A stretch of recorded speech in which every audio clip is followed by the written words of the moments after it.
This is a mistake.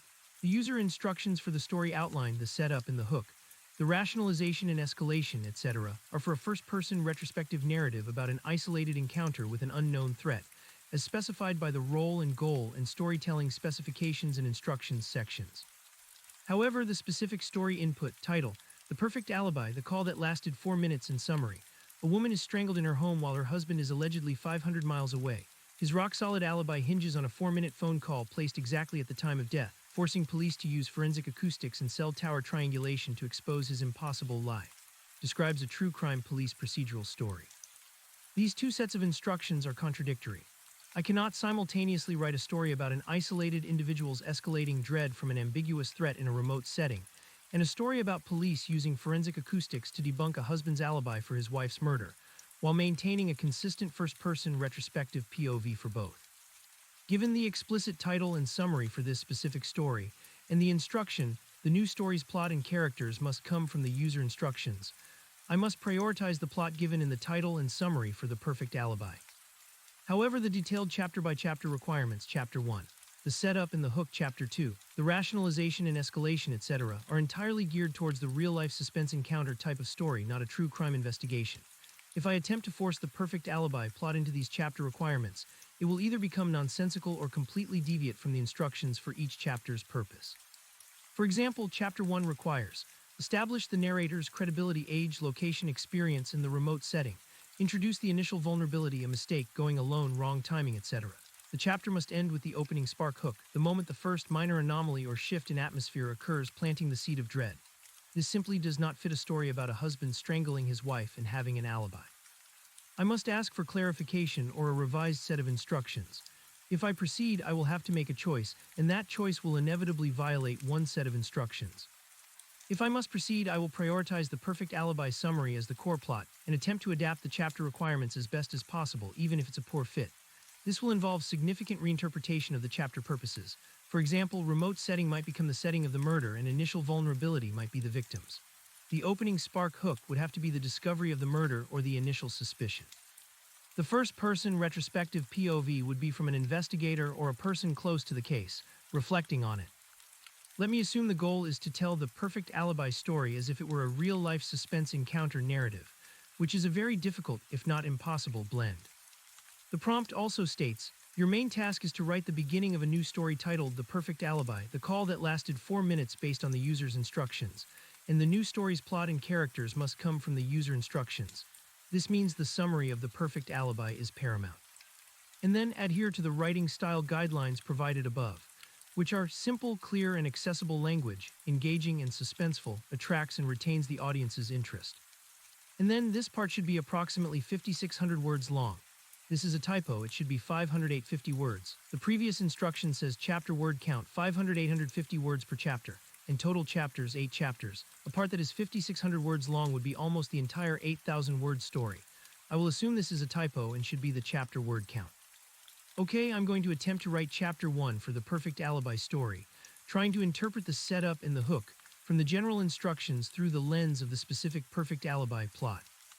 Reinterpreting Chapter 1 for the perfect alibi. Narrator's credibility, age, location, experience. The narrator would likely need to be a detective or someone intimately involved in the investigation, reflecting on the case. Their experience would be their police work. Remote setting, this might not be literal wilderness. It could refer to the isolation of the victim's home or the emotional distance in the marriage, or perhaps the husband's 500 miles away location. Initial vulnerability, a mistake, going alone, wrong timing, etc. This could be the victim's vulnerability, the initial misjudgment by police, or the husband's perceived perfect alibi being the vulnerability.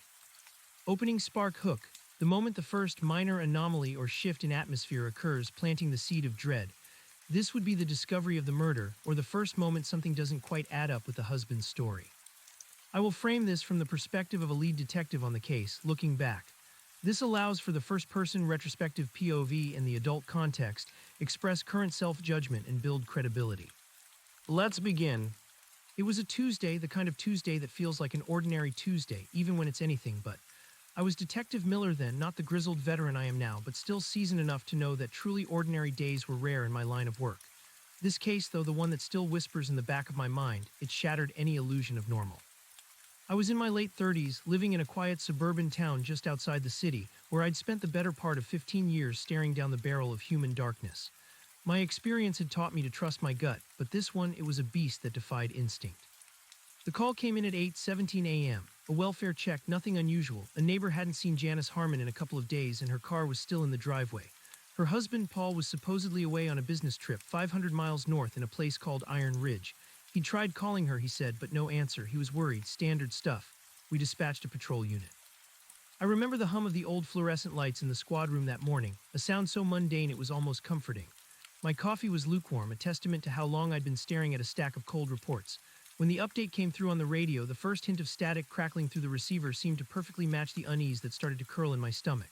The patrol officer, a young guy named Jensen, sounded strained. Forced entry. Backdoor Jimid. He hadn't gone far, just enough to see what he thought was a body in the living room. That's when the ordinary Tuesday twisted into something cold and sharp. Janice Harmon, found face down on her Persian rug. She was wearing her pajamas, her hands still clutched at the fabric around her neck. No struggle, no signs of a fight, just that chilling, telltale bruising, strangulation. When I arrived at the scene, the Harmon house was already a hive of activity, though eerily quiet around the immediate perimeter. Crime scene tape, flashing lights painting the manicured lawn in hues of red and blue, officers moving with that heavy, deliberate silence that always accompanies death. It was a well-kept two-story house, the kind that spoke of comfortable living, maybe even a touch of ambition. A swing set in the backyard, perfectly still. A child's bike propped against the garage. Everything in its place except for the gaping hole in the sense of security. I stepped over the threshold, my eyes immediately drawn to the living room. The air inside felt thick, heavy with the scent of disinfectant and something else, something metallic and final. Janice lay there, still undisturbed, a tragic tableau frozen in time. The medical examiner was already moving carefully around her, a quiet reverence in their movements. Her face, when I finally saw it, was peaceful, almost serene, which always struck me as deeply unsettling in a strangulation case. No signs of a struggle, no broken nails, no defensive wounds on her hands, just that awful stillness. My partner, Detective Reynolds, met my gaze. He didn't have to say anything, we both saw it. The perfect crime rarely presented itself as such. There was always a thread, a loose end. Our job was to find it. Husband's name is Paul Harmon, Reynolds murmured. He's been notified, he's driving back now. Says he's been in Iron Ridge since Sunday, business conference. Any immediate suspects? I asked, my voice low, scanning the room for anything that felt out of place. The open back door, yes, but the rest of the house seemed almost too tidy. Not ransacked, no forced entry on the front. Reynolds shook his head. Not yet, but here's the kicker. He gave us an alibi. Says he called Janice last night, right around the estimated time of death, 4 minutes long. 4 minutes, my mind immediately latched onto that.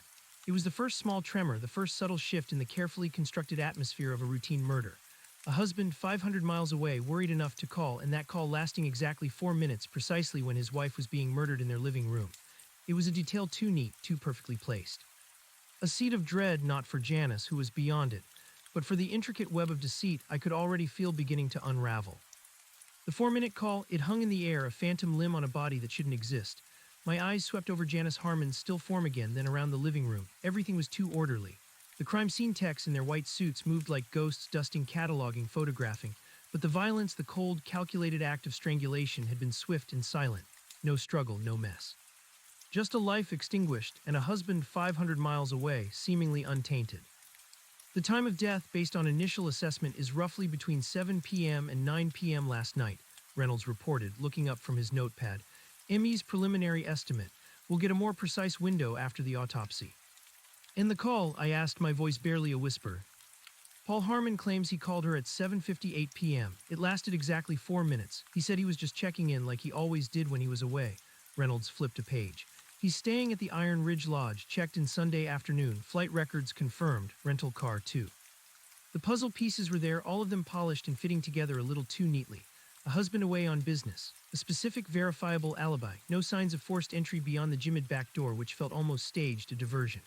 Paul Harmon hadn't just called his wife, he'd provided a timestamp, a recorded interaction right within the window of her death. It wasn't just an alibi, it was the alibi, precise and digital, making the physical distance between him and the victim feel unbridgeable. Get the phone records, I ordered. Everything, his, hers, from yesterday, the day before, the last month. Reynolds was already on it, a man of few words but relentless action. While he coordinated with the forensics unit and started the paperwork, I moved to the kitchen, then through the rest of the house. Janice Harmon's world was meticulously kept. A half-eaten bowl of cereal on the counter, a coffee mug, signs of a normal morning interrupted, but the murder had occurred the previous evening. Downstairs, a small home office, a laptop on the desk, closed, mail stacked neatly. No signs of a hurried departure, no indication Janice had been expecting trouble or that she'd even been aware of it. The lack of defensive wounds was chilling. It suggested either a sudden, overwhelming attack or an attacker she knew and trusted enough to let her guard down. My gut, usually a reliable compass, was spinning. The perfect alibi was too perfect. I'd seen husbands kill wives before, but never with such an audacious, built-in shield. It felt like a challenge, like Paul Harmon was not just denying guilt, but daring us to prove it. Around noon, Paul Harmon arrived. He pulled into the driveway in a sleek rental sedan, looking every inch the distraught husband. His face was pale, his eyes red-rimmed, his suit rumpled from the long drive. He was a man in his early 40s, well-groomed despite his current state, with a receding hairline and an air of quiet professionalism. He worked in finance, something about portfolio management. He saw the crime scene tape, the flashing lights, the activity, and stopped dead. A guttural sob tore from his throat, and he covered his face with his hands. It was a raw, heartbreaking display. My cynical detective's mind, however, noted the lack of outright hysterics, the controlled, almost practiced nature of his grief. But who was I to judge grief? Everyone processed it differently. Reynolds led him to a patrol car, a buffer against the immediate chaos, and sat with him for a few minutes before bringing him into the makeshift interview room we'd set up at the precinct. I watched him walk in, a man suddenly thrust into the center of a nightmare. He looked exhausted, burdened. He claimed he'd driven straight through the night once he'd heard, abandoning his conference. Detective Miller, Detective Reynolds, I introduced myself, offering a hand across the table. His grip was clammy, weak. "I'm so sorry for your loss, Mr. Harmon." He nodded, unable to speak for a moment, his gaze distant. "Thank you," he finally managed, his voice hoarse. "Janice, I just can't believe it. Who would do this?" "That's what we're trying to find out, Mr. Harmon," I said, my voice gentle but firm. "We understand you were in Iron Ridge for a conference." "Yes," he confirmed, clearing his throat. "Since Sunday, my flight was Sunday afternoon, checked into the lodge around 5 p.m. I was attending the Future of Investment Summit. It's a big deal, always important for networking." He recited the details like he was reading from a script, precise and almost too ready. "You called Janice last night," Reynolds prompted. "Yes, around just before 8, I think. She always liked to call before bed, especially when I was away, just to say goodnight." He ran a hand over his face. "It lasted a few minutes, 4 minutes maybe, I don't remember exactly. Phone records show the call started at 7:58 p.m. and ended at 8:02 p.m., I stated, watching his reaction closely. He frowned slightly as if surprised by the precision.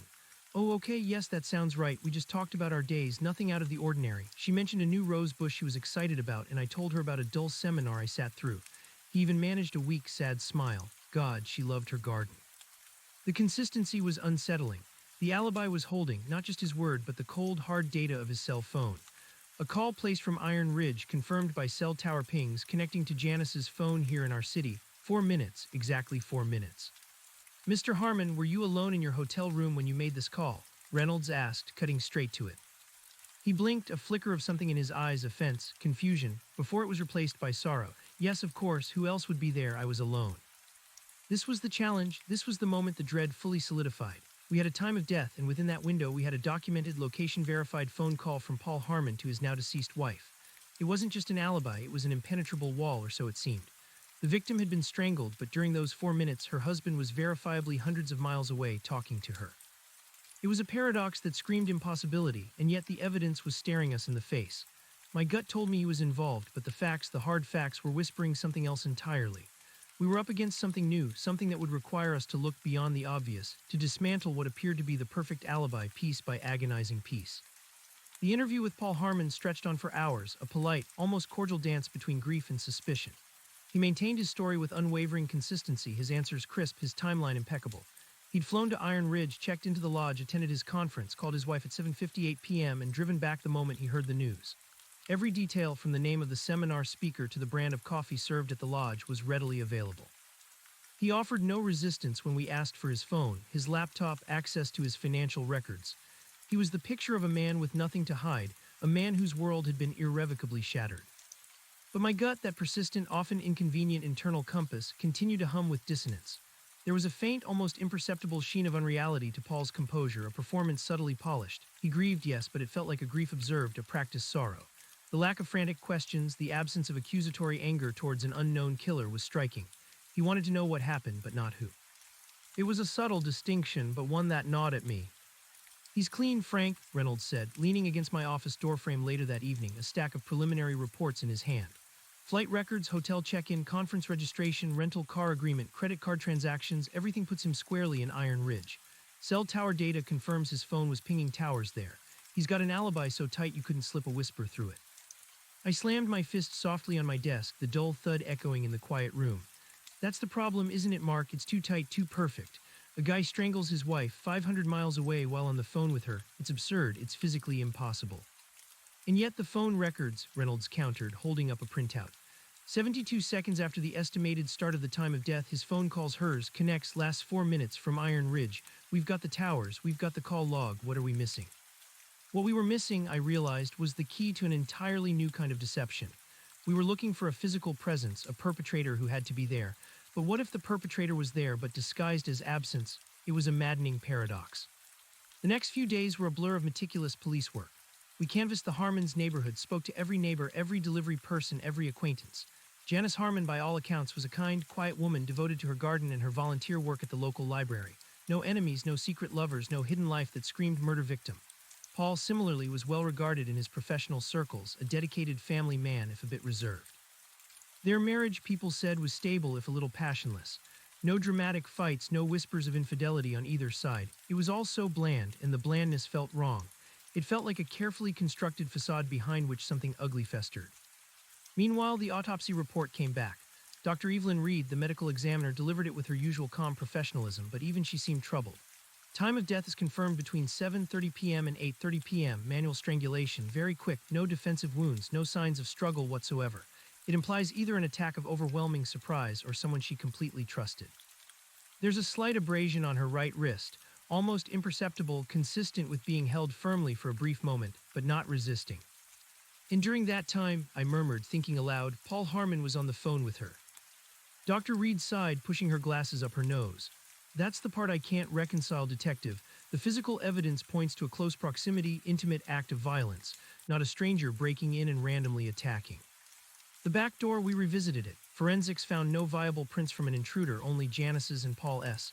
The jimmying was crude but effective. It was too clean, too obviously staged, but we couldn't prove it yet. If Paul had done it, he would have needed to do it after the fact to create the illusion of a break-in. But he was 500 miles away. There has to be a way he could have been here, I insisted to Reynolds, pacing my office.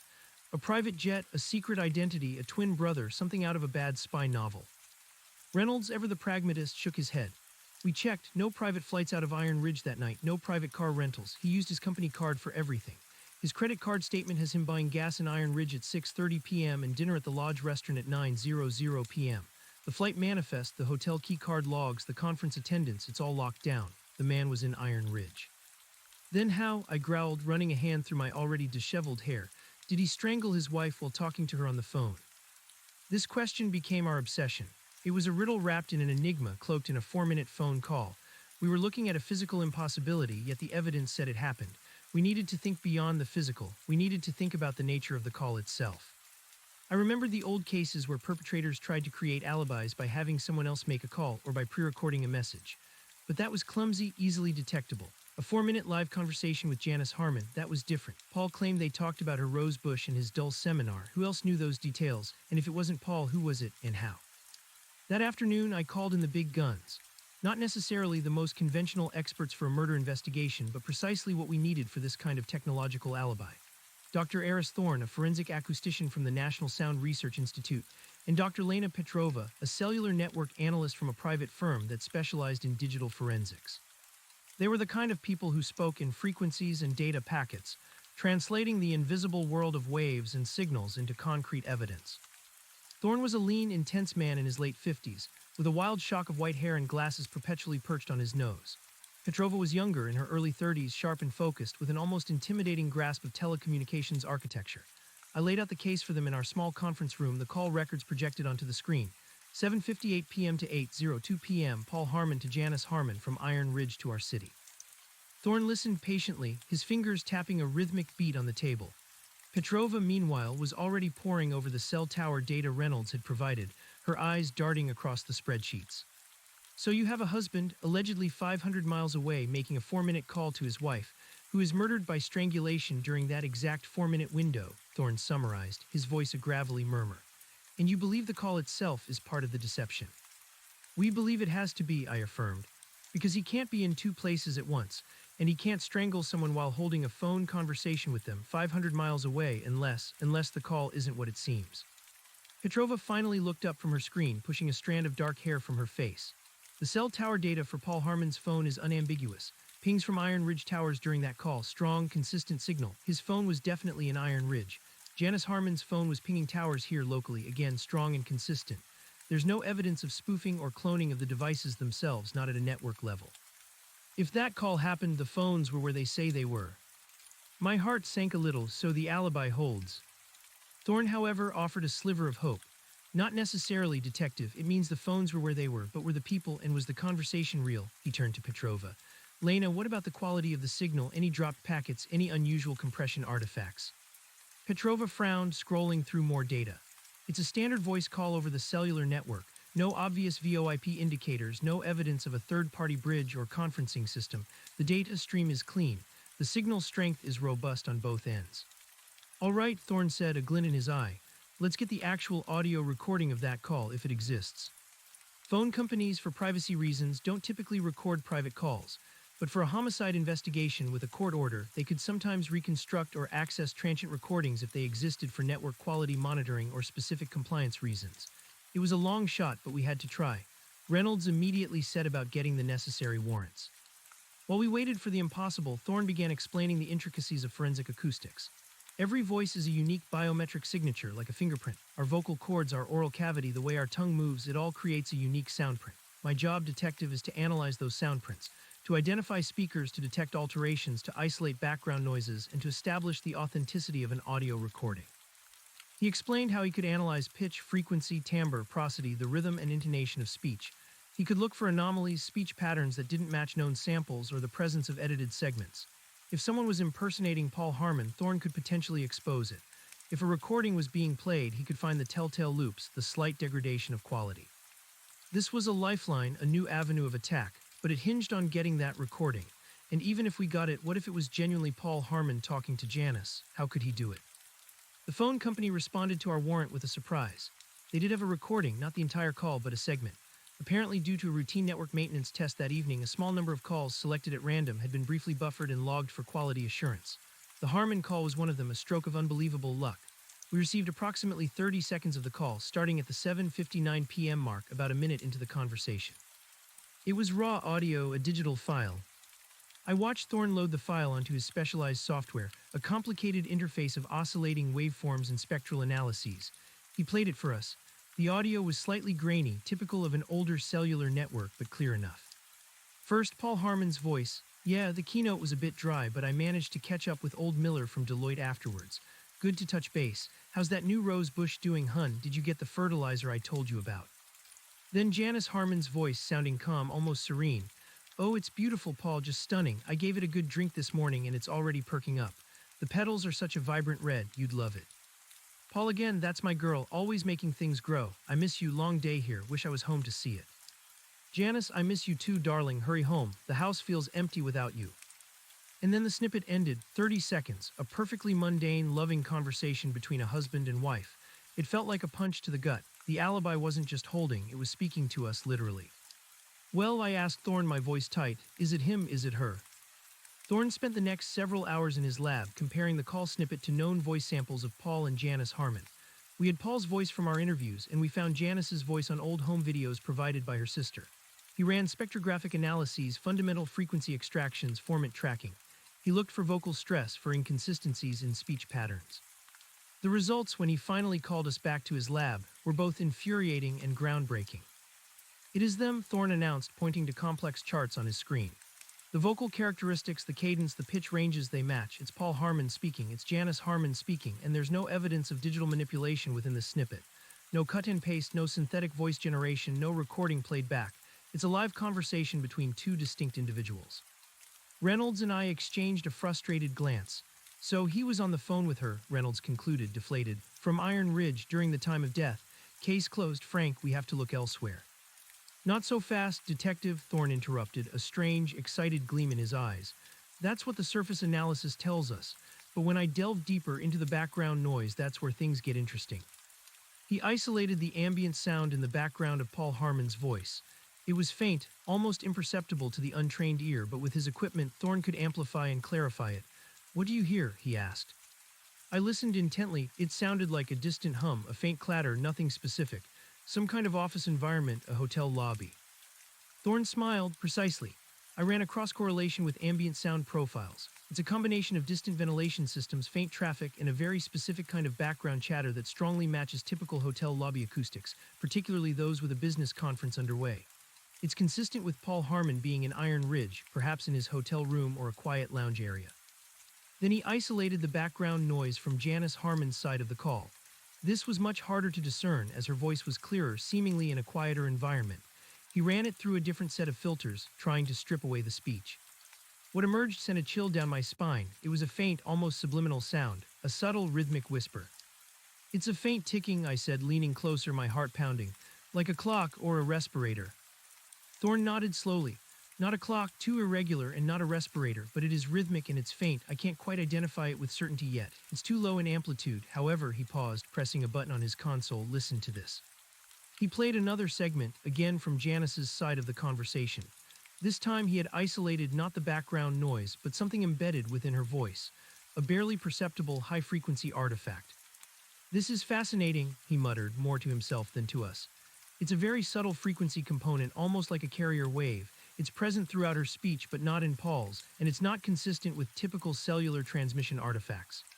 Petrova, who had been observing, suddenly leaned forward. "Wait a minute, a high-frequency carrier wave. Could it be a form of voice transmission over a very specific, limited bandwidth, like a digital voice channel, but then somehow fed into the cellular system?" Thorne's eyes widened. "That's an interesting hypothesis, Lena. If it's not a natural part of her vocal output and not a cellular artifact, then it suggests an artificial component. Someone is processing Janice Harmon's voice before it reaches Paul Harmon's phone." This was it. This was the crack in the alibi. It wasn't the phones being in the wrong place. It was the voices being manipulated. "So someone else was talking to Paul, pretending to be Janice?" Reynolds asked, confused. "But you said it was Janice's voice." "Yes, her voice," Thorne affirmed. "But perhaps not her talking, or not her live talking. Think about it, Detective Miller. No struggle, no defensive wounds, a quick strangulation. And a 4-minute phone call where Janice sounds perfectly calm. It implies she was either completely unaware of the attack until it was too late, or she wasn't actually alive and talking during those 4 minutes. The implications hit me like a physical blow. If Janice wasn't alive and talking, then how could her voice be on the phone?" "A recording," I breathed, the pieces finally starting to click into place even as the horror deepened. "He recorded her. He had a recording of her voice, and he was playing it to himself on a loop or just segments to make it sound like she was still alive and talking." Thorne shook his head. "Not exactly, Detective. If it was just a recording, I would detect the loops, the repeated phrases, the lack of real-time conversational flow, the telltale flatness. This conversation, as short as the snippet is, sounds genuinely interactive. How's that rose bush?" "It's beautiful, Paul. That's not a simple playback." "Then what is it?" Reynolds demanded, his frustration palpable. "It's a voice cloning or a very sophisticated voice synthesis technology," Petrova interjected, her eyes alight with understanding. "Or something far more insidious. What if he had her voice patterns and then he was generating her responses in real time? Or even simpler, what if he had Janice Harmon's voice but someone else was speaking through it?" This was a rabbit hole I hadn't anticipated. Voice cloning, real-time synthesis. It sounded like science fiction, not a homicide case. But the high-frequency artifact, the carrier wave, it pointed to something digitally manipulated. "Let's go with the simpler explanation first," Thorne said, his brow furrowed in concentration. "Someone else was speaking but making it sound like Janice. That's technologically difficult to do in real time without sophisticated equipment and even then to fool an acoustician. But what if the call itself was a setup? What if it wasn't a spontaneous conversation but a prearranged one? What if Janice wasn't talking at all but someone else, using a voice modulator or a soundboard of pre-recorded phrases, stitched together to create the illusion of conversation?" "But he called her from Iron Ridge," I pointed out. "Her phone rang and she answered. How does that fit?" Petrova snapped her fingers. "A relay, a remote-activated device. Let's say Paul had an accomplice or even a device in the Harmon house. Paul calls Janice's phone, it rings, but it's not Janice who answers. It's an automated system or a very specific device that has been rigged to answer her phone and then play back pre-recorded segments of her voice or a synthesized version or a human accomplice speaking through a voice filter." The pieces were beginning to coalesce into a terrifying mosaic of deception. It wasn't a simple alibi. It was an elaborate, technologically advanced lie. "We need more data," I said, my mind racing. We need every second of that call if it exists, and we need to trace that carrier wave, Dr. Thorne. Where is it coming from? Thorne was already nodding, his focus entirely on the waveforms. I'll see if I can isolate more of that rhythmic noise from Janice's side too. If it's a digital artifact, it should be consistent throughout. The next week was a furious sprint through the digital landscape.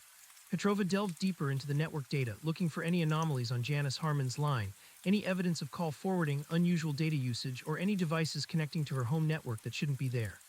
Thorne continued to dissect the audio, now convinced that the live conversation was an elaborate fabrication. Our first big break came from Petrova. She discovered a very faint, almost invisible data packet anomaly on Janice Harmon's cellular connection, specifically within the timeframe of Paul's phone call. It wasn't a call forwarding, but something akin to a virtual bridge, a momentary, almost imperceptible redirect of the audio stream, routing it through a local IP address before it reached the cellular network. This is highly unusual for a standard cellular call, she explained, pointing to a complex network diagram. It suggests an intermediate device physically located near Janice's phone intercepted the call for a split second, processed it, and then passed it back to the network. Think of it like a very clever, tiny man-in-the-middle attack on a single phone line designed not to steal data but to manipulate the audio. So someone or something was physically in the Harmon house, I concluded, and when Paul called, it answered, processed the audio, and made it seem like Janice was talking. Exactly, Petrova confirmed. And this device would need to be very close to Janice's phone to avoid any noticeable latency or signal degradation. This opened up a new line of inquiry for the crime scene unit. We went back to the Harmon house, this time with a specific mission: find any device, any wiring, any hidden electronic component that could act as such a bridge. We tore the house apart, not just looking for prints, but for microtransmitters, tiny microphones, or sophisticated audio processing units. The house was, as before, meticulously clean. No obvious wires, no hidden cameras. But then one of the crime scene techs, a sharp young woman named Miller, noticed something subtle. Behind a potted plant on a small table next to Janice's favorite armchair where she often sat and read was a surge protector. It was plugged into the wall and 3 devices were plugged into it: a lamp, a small digital photo frame, and a charging cable for Janice's phone. All seemed perfectly innocuous. But Miller's keen eyes spotted a minute detail: a very thin, almost hair-like fiber, barely visible, running from the surge protector under the rug and disappearing into the wall behind the armchair. It wasn't standard electrical wiring. It was too fine. "What is this?" she asked, carefully pulling back the rug. We followed the fiber. It led to a small, custom-made wooden side table next to the armchair. The table looked like a decorative piece, perfectly blending with the room. But when we pried open a hidden panel on its underside, we found it. It was a custom-built, miniaturized audio relay and processing unit. Roughly the size of a paperback book, it contained a microcomputer, a very high-quality microphone, a speaker, and a cellular module. It had its own tiny battery backup, but was primarily powered by the surge protector. This wasn't off-the-shelf technology. This was custom-engineered, sophisticated equipment. The device was designed to do 2 things. 1, act as an always-on listener, recording ambient audio in the vicinity of the armchair. 2, when Janice's phone received an incoming call, it would automatically intercept the audio feed, process it, and then transmit it back to the caller. The device was incredibly clever. It didn't answer Janice's phone directly, which would have been easier to detect on network logs. Instead, it allowed Janice's phone to answer, but then secretly inserted itself into the audio pathway, replacing Janice's live voice with its own manipulated output. This explained the virtual bridge Petrova had found. More importantly, the device had a small internal memory card. When we extracted it, it contained hundreds of hours of recorded audio, primarily Janice Harmon's everyday conversations, captured over several months. And then there was a separate folder, a smaller one, with specific pre-recorded phrases, clearly isolated and clean. This was the smoking gun. This was how Paul Harmon had his conversation with Janice. He wasn't talking to her, he was talking to this device. But it still didn't fully explain the interactive nature of the call snippet Thorne had analyzed. A simple playback couldn't account for it, and it didn't explain the lack of struggle and the serene look on Janice's face. Thorne, now working with the evidence from the device, had a grim theory. The high-frequency carrier wave, the rhythmic whisper in the background, it points to something truly sinister, detective. This device, it wasn't just playing back recordings, it was doing something far more advanced. He pulled up the audio from the internal memory card, playing a specific segment from a few weeks prior. It was Janice talking to her sister about the new rose bush. "Oh, it's beautiful, Paul, just stunning. I gave it a good drink this morning and it's already perking up. The petals are such a vibrant red, you'd love it." It was the exact phrase Janice had said to Paul on the 4-minute call. He pre-recorded her, I realized, feeling a cold knot in my stomach. He got her to say specific things, maybe by prompting her or just by collecting hours of her conversations. But how did he make it interactive in real time? Thorne pressed a button. This device is equipped with advanced voice synthesis software, not just playback. It takes the caller's voice, in this case Paul Harmon's, and processes it in real time using a sophisticated algorithm to select and stitch together pre-recorded snippets of Janice's voice that offer a contextually appropriate response. It also has a library of generic filler phrases like yes, darling, that's nice, to provide conversational flow. It could even generate simple sentences using a deepfake voice model trained on her speech. Deepfake voice, Petrova breathed, looking sickened. He was talking to an AI version of his wife. No, it was worse. It was talking to a sophisticated algorithm that was using her actual voice to generate responses. It was Janice's voice, but not Janice. It was a digital puppet animated by Paul's questions. This explained why Thorne hadn't detected a recording in the traditional sense, but rather a synthesized interaction built from her voice print. And the rhythmic whisper, I asked, a new wave of dread washing over me. Thorne paused, his expression grave. He played a new segment isolated from the very end of the memory card, specifically the last few minutes of audio recorded by the device before the murder and the phone call. It was Janice talking quietly to herself, humming a tune. And then a series of muffled thuds, a gasp, a choked sound, and then silence. A profound, terrifying silence. That rhythmic whisper, Thorne said, his voice low. I finally identified it. It's the sound of a very weak, very irregular heartbeat, amplified, processed, and then overlaid an even fainter, high-pitched ringing, not a cell phone, more like a very subtle tinnitus common in victims of extreme psychological distress. He was recording her final moments. He was recording her heart as it stopped beating. My mind reeled. Paul Harmon hadn't just used technology to create an alibi. He had used it to document the murder itself, to capture his wife's death, and then to use her voice as a shield against justice. He had planned this meticulously, down to the last horrific detail. The 4-minute call was not just an alibi, it was a performance, a final, cruel mockery of his wife. He was listening to her die or had just finished the act while conversing with a digital ghost of her voice, projecting the illusion of a normal, loving interaction.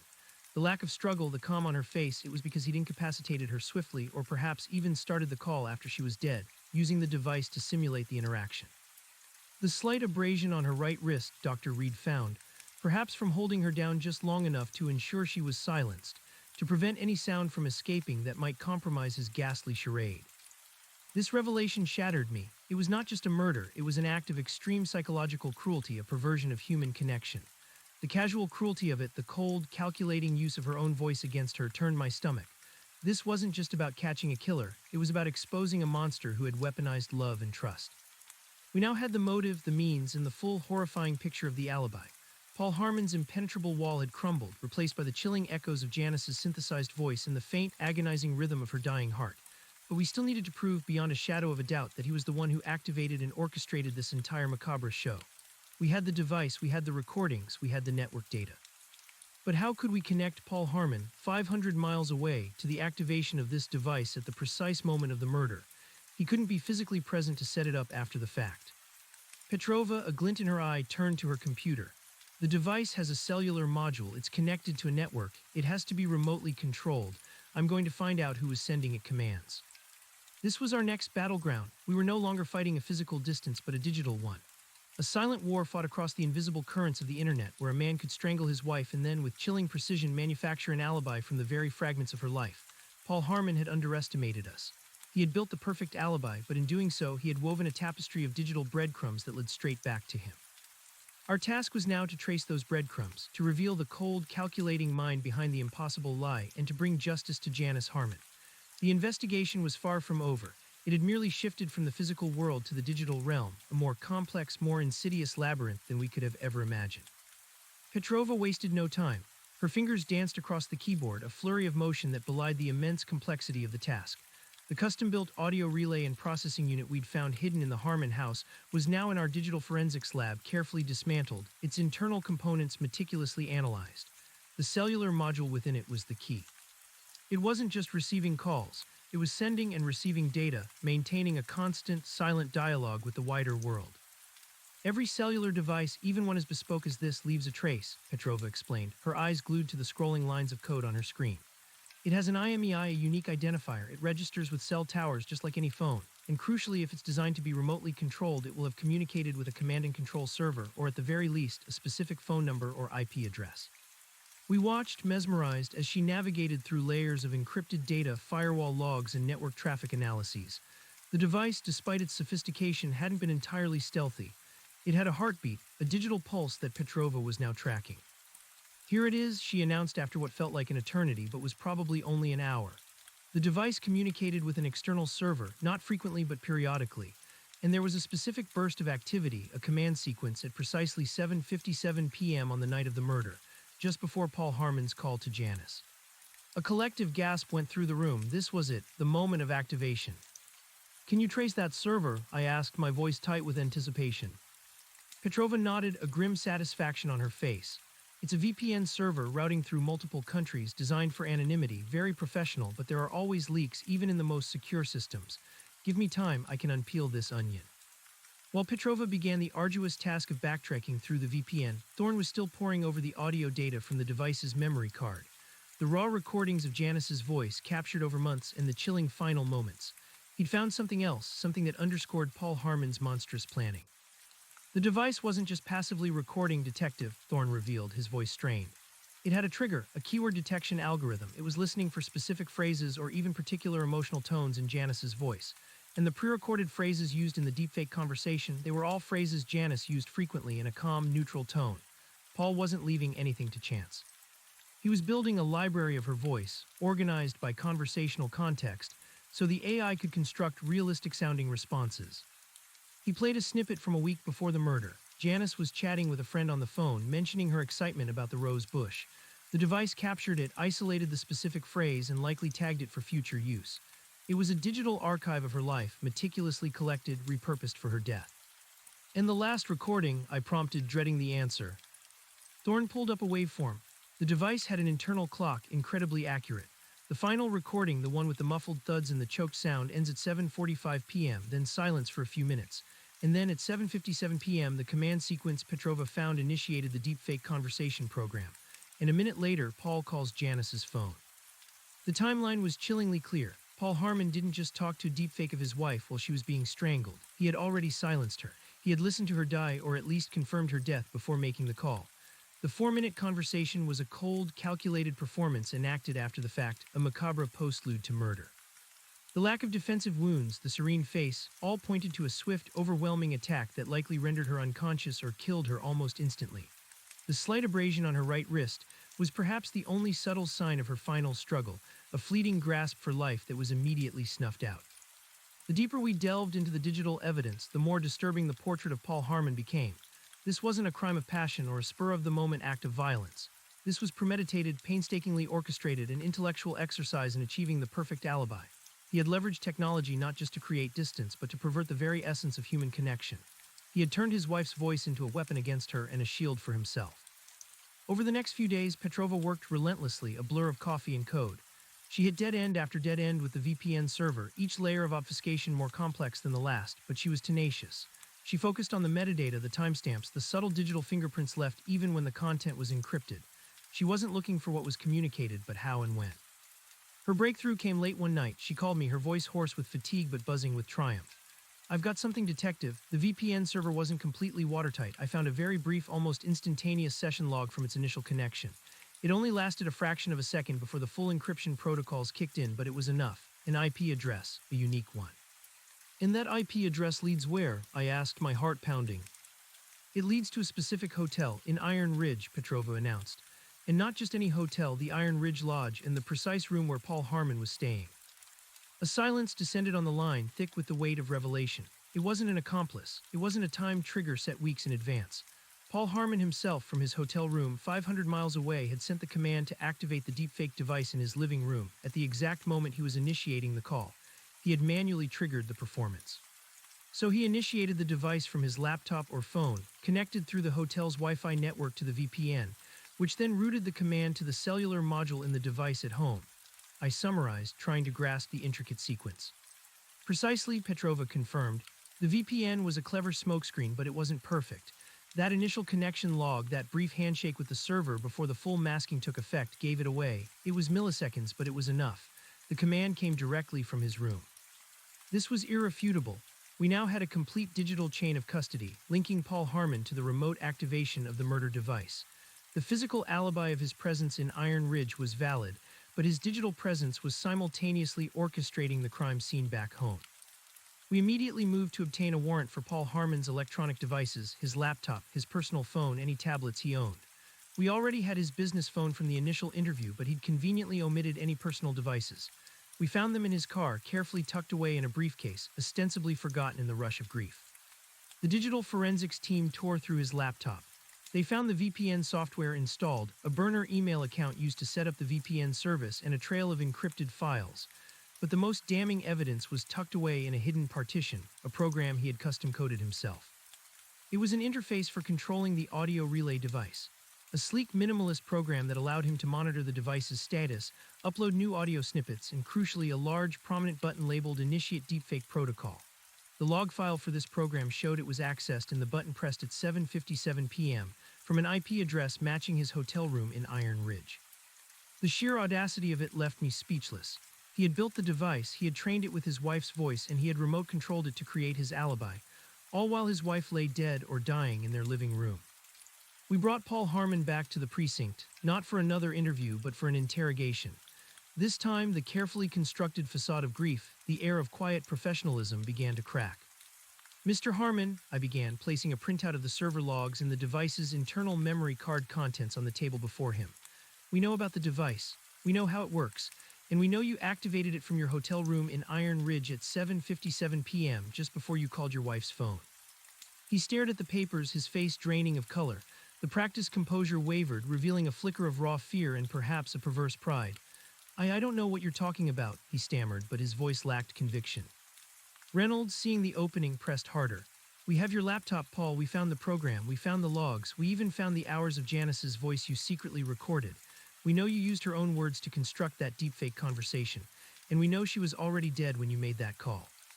He flinched, a sharp, involuntary movement. His eyes darted around the room, searching for an escape, for a loophole in the digital net we had woven around him. It's a misunderstanding," he whispered, his voice barely audible. "Janice and we were having problems. I built the device to monitor her. I thought she was having an affair." It was a pathetic attempt at deflection, a desperate lie to justify the monstrous act. He was trying to pivot to an emotionally charged, yet entirely unproven, motive to obscure the cold, calculated premeditation. "There's no evidence of an affair, Paul," I said, my voice cutting through his feeble excuse. "Janice Harmon was a devoted wife. You recorded her final moments. Dr. Reed found no defensive wounds. She was taken by surprise or incapacitated. And you called her phone, talked to her digital ghost after you'd already killed her." The blood drained from his face completely. He began to hyperventilate, his chest heaving. The perfectly curated grief was gone, replaced by terror and finally a chilling glimpse of the calculating mind beneath. "Why, Paul?" Reynolds asked, his voice softer, trying to coax out a confession, a reason for such elaborate depravity.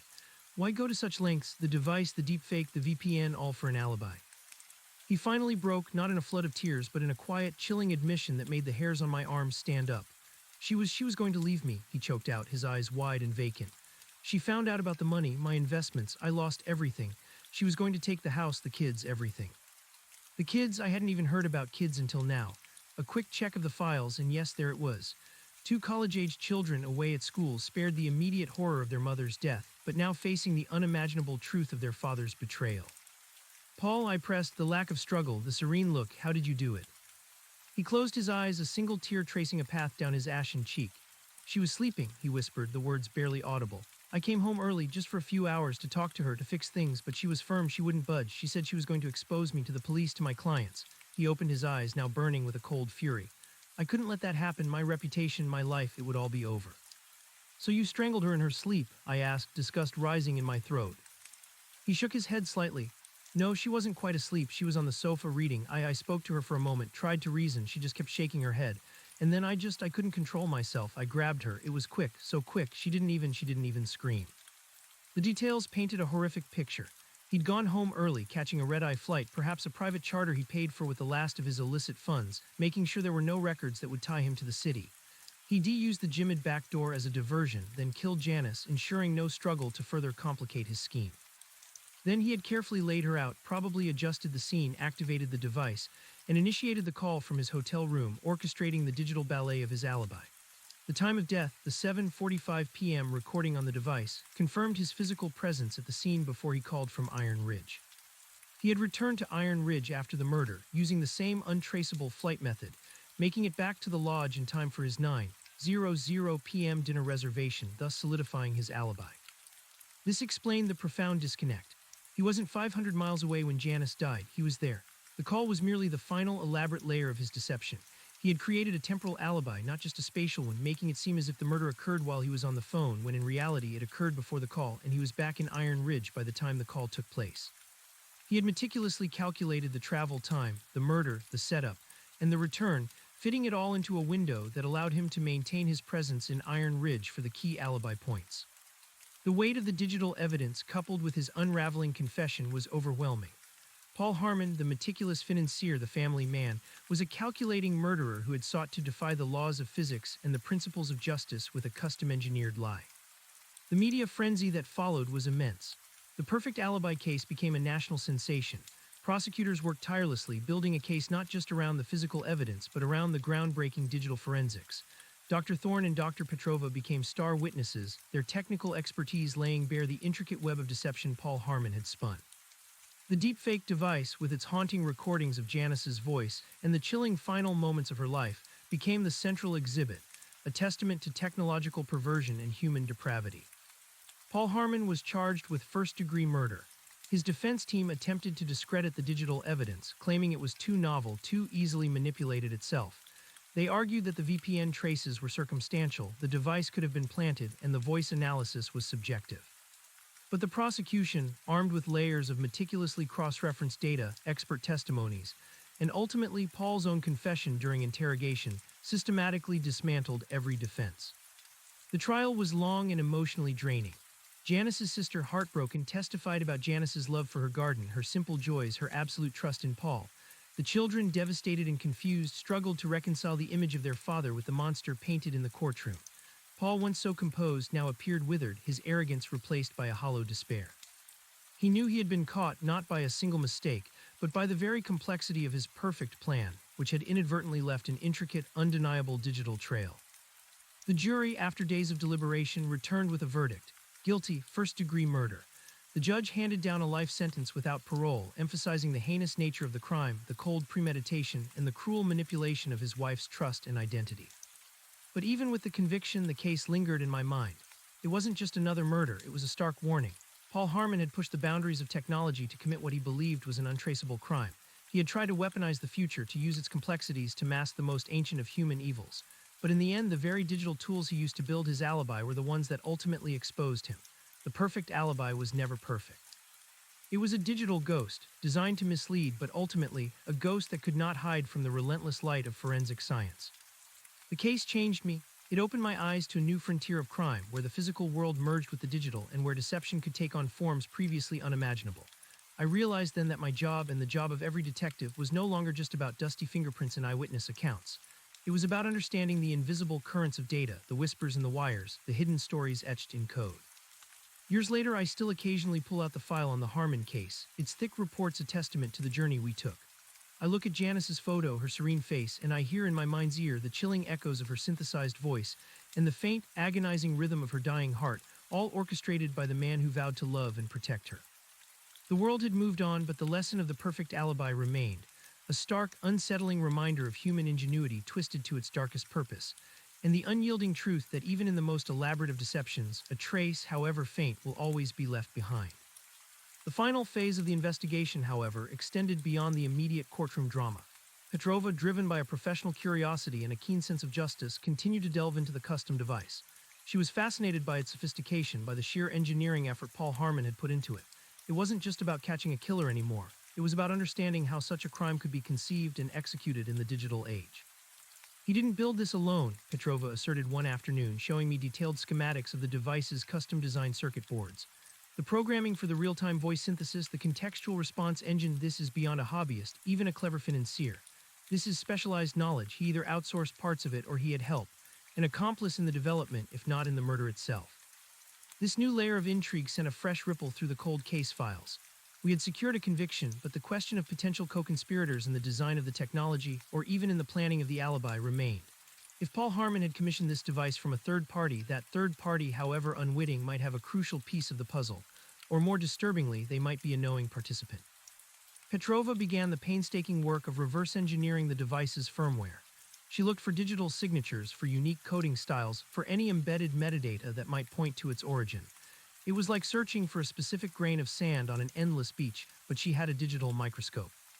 Her search led her to a small, obscure online forum dedicated to advanced voice synthesis and deepfake audio engineering. The forum was highly technical, populated by academics, researchers, and hobbyists pushing the boundaries of sound manipulation. It was a niche community, but a thriving one. He was active here, Petrova said, pointing to an avatar on her screen, a user named CypherSynth. Posting under a pseudonym, but the language, the specific technical questions he was asking, they matched the unique characteristics of his program. He was seeking advice, troubleshooting, even proposing theoretical solutions that perfectly align with the device's capabilities.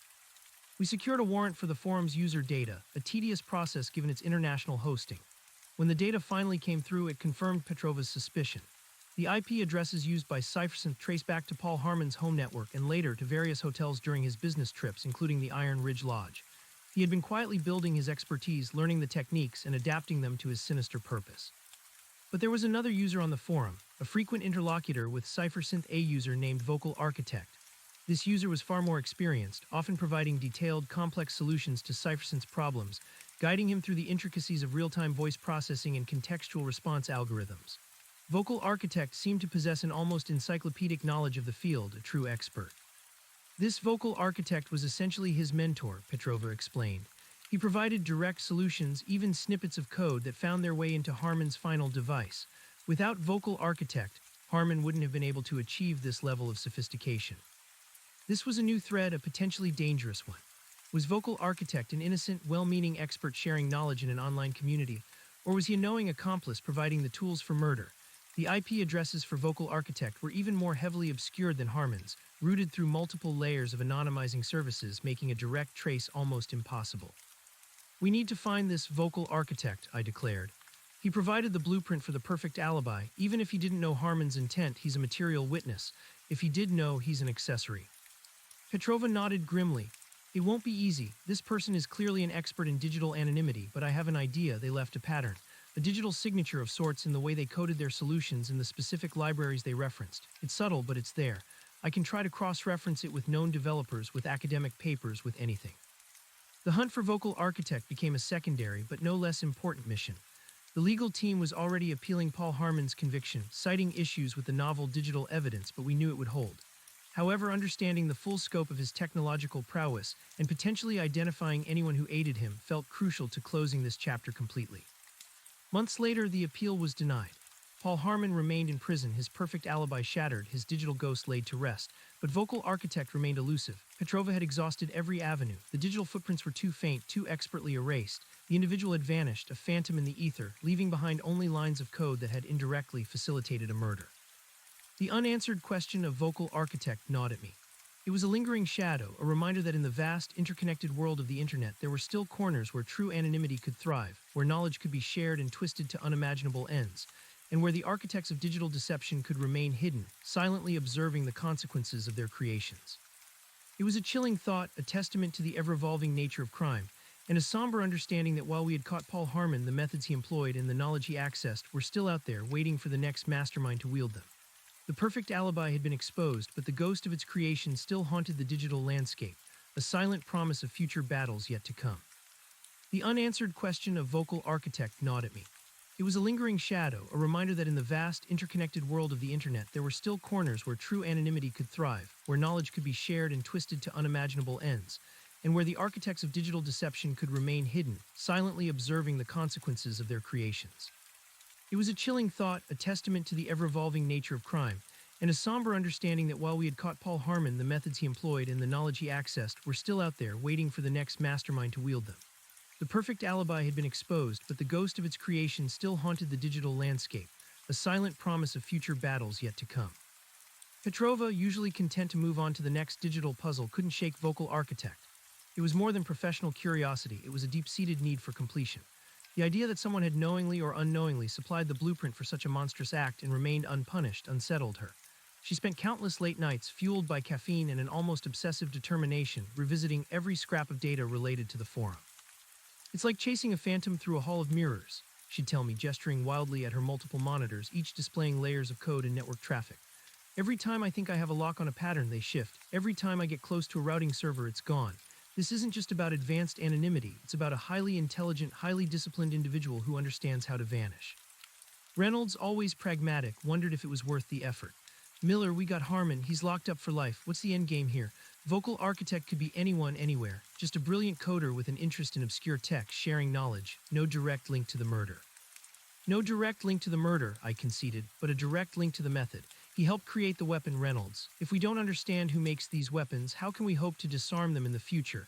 This isn't just about Harmon anymore, it's about prevention. My argument, though perhaps idealistic, resonated with Petrova. She saw the bigger picture, the evolving threat. We couldn't afford to ignore the rising tide of digital crime simply because the physical perpetrator was behind bars. Petrova started by meticulously cataloging every piece of code, every suggestion, every theoretical discussion Vocal Architect had contributed to the forum. She looked for specific libraries referenced, unique algorithms proposed, and even subtle stylistic quirks in their pseudocode. It was like analyzing a handwriting sample, but for software. People have coding fingerprints, she explained. Even when they try to hide, they leave traces in their syntax, their preferred data structures, their approaches to problem solving. It's unconscious, like a verbal tic. She cross-referenced these coding fingerprints with public repositories of code, academic papers on voice synthesis, and even obscure open-source projects. It was a needle in a haystack search across the entire internet. Weeks turned into months.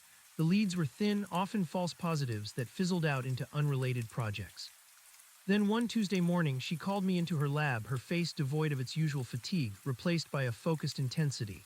Detective Miller, I think I have something. It's not a direct hit, but it's a strong correlation. On her screen, she displayed a complex piece of code. This is a specific, highly optimized algorithm for real-time spectral manipulation, a core component of Harmon's deepfake device. Vocal Architect provided a crucial piece of its theoretical framework in one of the forum discussions. Next to it, she pulled up another window. And this is from a research paper published 5 years ago by Dr. Elias Vance, a theoretical physicist and acoustician. The paper details a novel approach to quantum audio modeling. The mathematical framework, the specific transformations, they're almost identical. The same elegant, unconventional solution to a very specific problem. Dr. Elias Vance. The name rang a faint bell, something about cutting-edge research. I hadn't connected it to our case. A theoretical physicist, what would he be doing on a deepfake forum? Precisely my thought, Petrova said, a hint of excitement in her voice. But the correlation is too strong to be a coincidence. The specific mathematical notation, the unique way he tackles the signal processing, it's the same mind. Vocal Architect is Dr. Elias Vance. We quickly looked up Dr. Elias Vance. He was a highly respected figure in his field, a senior researcher at a prestigious privately funded institute known for its groundbreaking work in advanced signal processing and quantum acoustics. He was known for his reclusive nature, rarely giving interviews, preferring to let his published work speak for itself.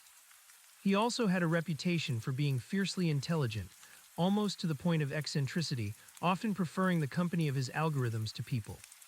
So he's a genius who helped build a murder weapon, Reynolds grumbled, joining us. Even if he didn't know it, that's ethically questionable. Ethically questionable, yes, I agreed. But legally much harder to prove intent. However, we need to talk to him, understand his connection to Harmon. Did Harmon approach him directly? Did he commission work? Petrova had already dug deeper. Dr. Vance runs a very small, independent consulting firm on the side, specializing in bespoke audio solutions for various industries: defense, entertainment, forensics. He doesn't advertise, but he's known in very niche circles. It's possible Harmon approached him under the guise of a legitimate project. The thought was unsettling.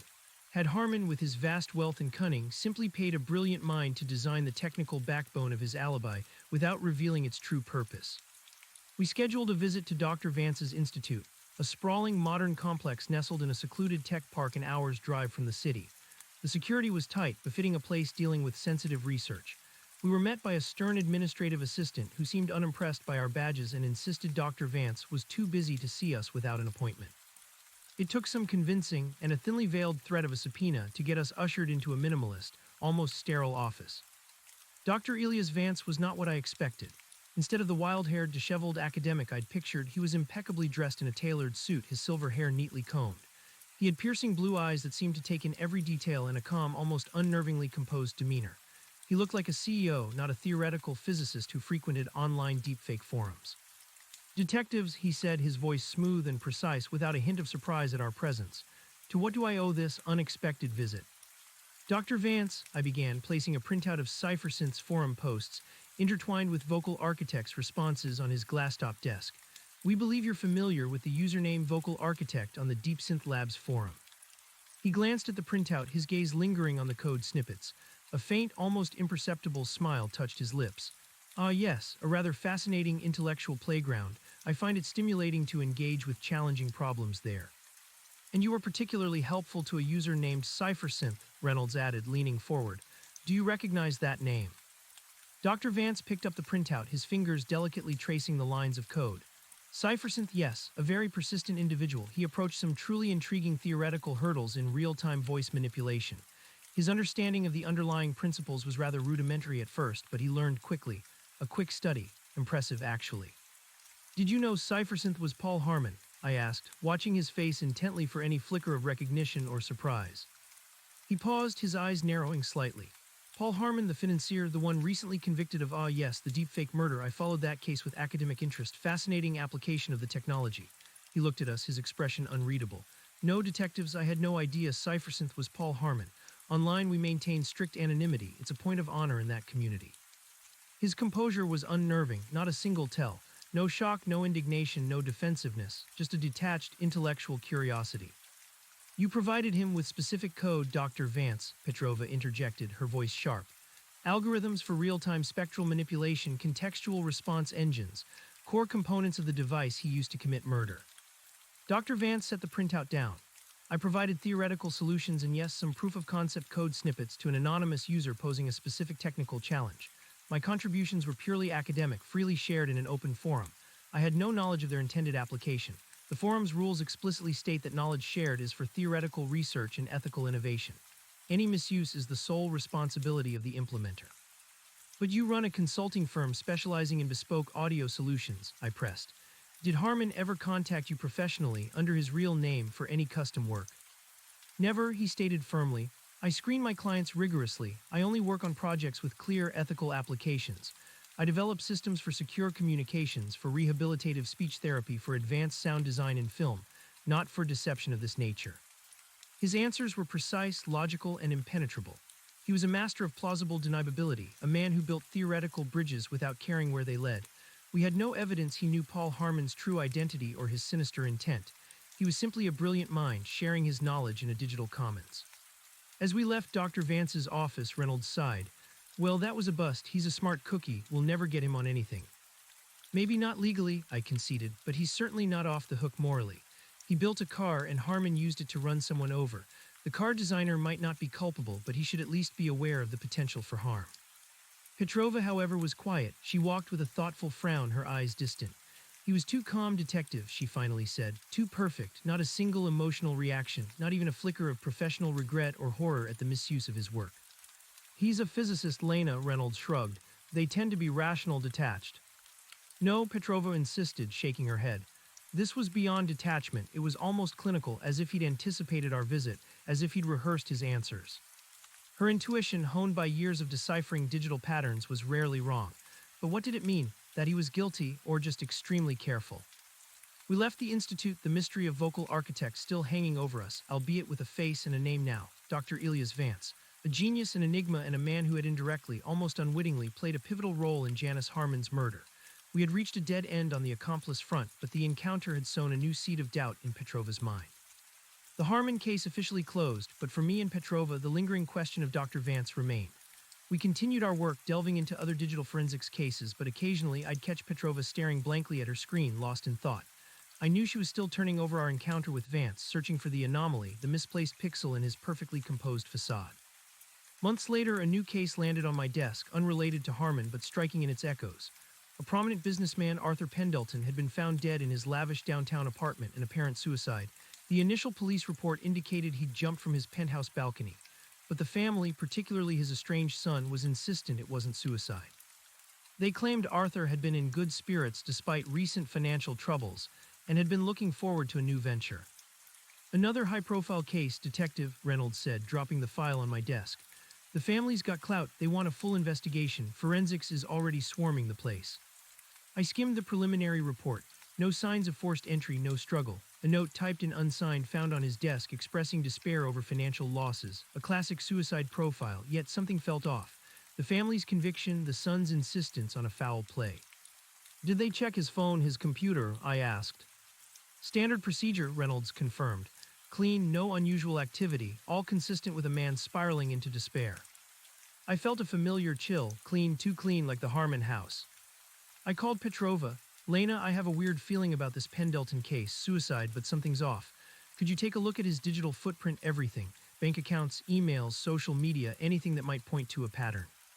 She agreed, her voice hinting at a familiar eagerness. We were both still sensitive to hidden digital lies. The initial findings from Petrova and her team corroborated the suicide theory.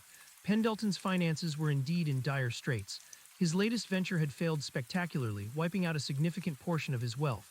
The markets were against him. He'd lost a fortune. His emails reflected growing desperation. It's all there, Detective, Petrova reported a week later. He was liquidated yesterday morning, lost everything. The note, the jump, it fits the profile of a man pushed to the edge. But then she paused. However, I did find something peculiar. His voice on his phone's voicemail, it sounds different. Different how? I asked, leaning into the phone. The timbre, the frequency range, the slight modulation, it doesn't quite match other recordings of his voice I found, old interviews, family videos. It's subtle, almost imperceptible to the untrained ear, but it's there. A slight artificiality, almost like a filter. My blood ran cold, a filter like a voice modulator, a deep fake. Not a full deepfake, not a synthesized voice, she clarified. More like a very advanced voice transformation, taking his voice but subtly altering its characteristics, making it sound older, more strained, more desperate. This was disturbing. If someone was manipulating Pendleton's voice, why and how? Can you run it through a spectrographic analysis? I asked, thinking of Thorne. See if you find any carrier waves, any anomalies like with Janice Harmon. She did, and she found it. A faint, high-frequency artifact, almost identical to the one Thorne had found in Janice Harmon's synthesized voice. It's there, Detective, Petrova announced, her voice grim. A carrier wave, and a very subtle, almost subliminal rhythmic sound in the background. It's incredibly faint, but I've isolated it. It sounds like a rapid, uneven pulse. Or a respirator, but not quite. The description sent a shiver down my spine. A rhythmic whisper, Janice Harmon, the dying heartbeat. This wasn't a coincidence. Lena, I think we have another one, I said, my voice barely a whisper. This isn't suicide, it's murder, and I think we know who designed the weapon. We brought Dr. Thorne back into the fold. He listened to the voicemail, his face a mask of concentration. The voice transformation is remarkable, he conceded. It takes Pendleton's authentic voice and subtly modulates it to convey extreme distress. The rhythmic sound very familiar, similar to the Harmon case, but distinct. This is a very specific type of physiological stress indicator, amplified and inserted. And the carrier waves, I prompted.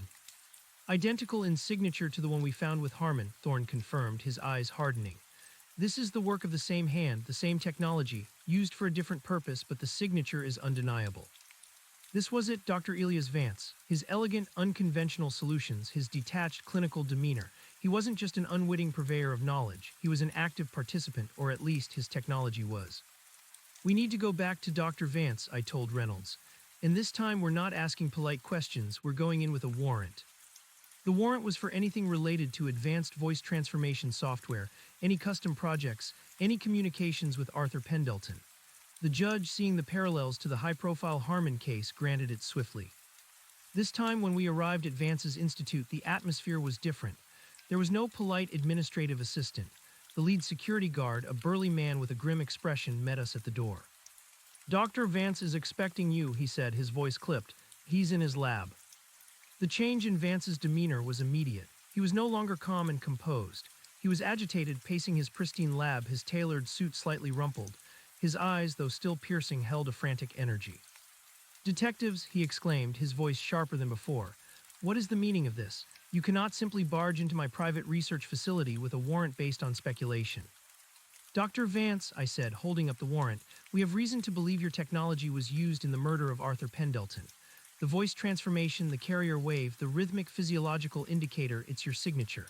Vocal architect's signature. He paled, running a hand through his hair. Impossible, my work is used for ethical purposes, for national security, for medical diagnostics, never for such heinous acts. Your work was also used in the murder of Janice Harmon, Petrova reminded him, stepping forward, her gaze unwavering. You claimed you didn't know CipherSynth was Paul Harmon, Do you also claim you didn't know Arthur Pendleton? He averted his eyes, a muscle twitching in his jaw. Pendleton, Arthur Pendleton was a client, a legitimate client. I developed a specialized speech analysis and modulation program for him. For what purpose? Reynolds demanded, stepping closer. Vance sighed, running a hand over a complex holographic display on his desk. He was a businessman, a shrewd negotiator. He wanted a program that could analyze his opponent's stress levels in real time during calls and conversely modulate his own voice to project calm, confidence, or even despair if he felt it advantageous in a negotiation. A psychological edge, if you will. So you built a deepfake program for him, I concluded, disgust rising in my throat. No, a voice transformation program, Vance corrected, almost frantically. It didn't synthesize a new voice, it merely altered the nuances of his own. It was a tool, detectives, like a microscope. You can use a microscope to save lives or to examine a poison. The intent is not mine. But the note, Dr. Vance, Petrova pressed, holding up a forensic print of the suicide note found at Pendleton's apartment.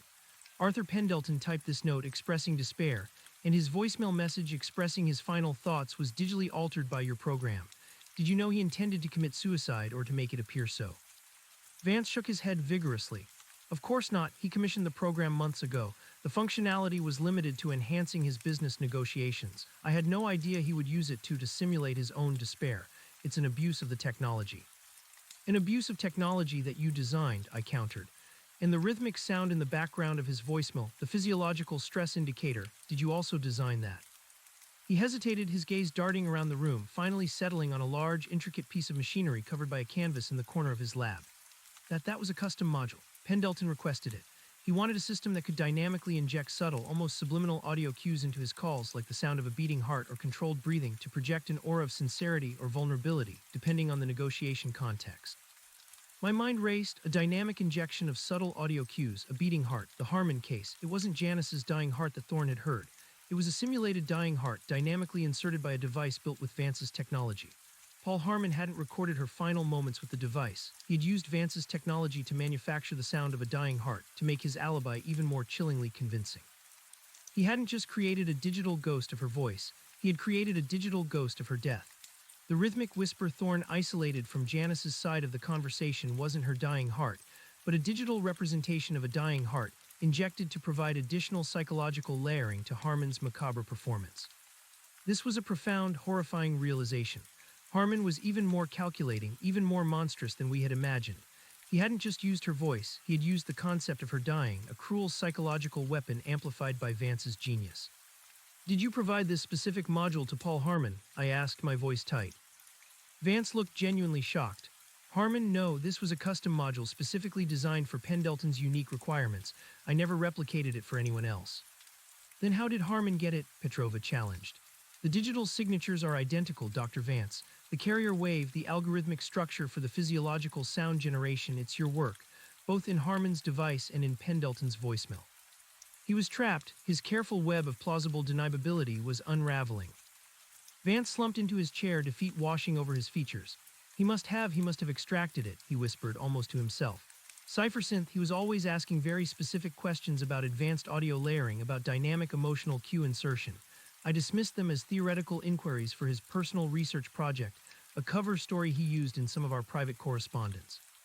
He must have used what I gave him for Pendleton, combined with the general principles from the forum, to reverse engineer or replicate the module. So Harmon hadn't just absorbed knowledge from Vance, he had stolen it, adapted it, and weaponized it. He had essentially reverse engineered Vance's sophisticated module, using the forum discussions and Pendleton's custom project as his blueprint. He didn't just absorb knowledge, I clarified, my gaze fixed on Vance. He actively stole your intellectual property, Dr. Vance. Did he know about your work for Pendleton? I don't know, Vance stammered, but Pendleton was a very public figure. Harmon, as a financier, would have had access to market intelligence, to business rumors. Perhaps he knew I was developing something for Pendleton and saw its potential for his own nefarious purposes. It was a chilling possibility. Harmon, the ultimate manipulator, had not only used Vance's expertise but also his professional connections, his client list, to further his own schemes. He was a digital predator, stalking the intellectual landscape for tools to aid his crimes. Dr. Vance, Reynolds interjected, his voice stern, your technology, your knowledge, has now been directly linked to 2 murders.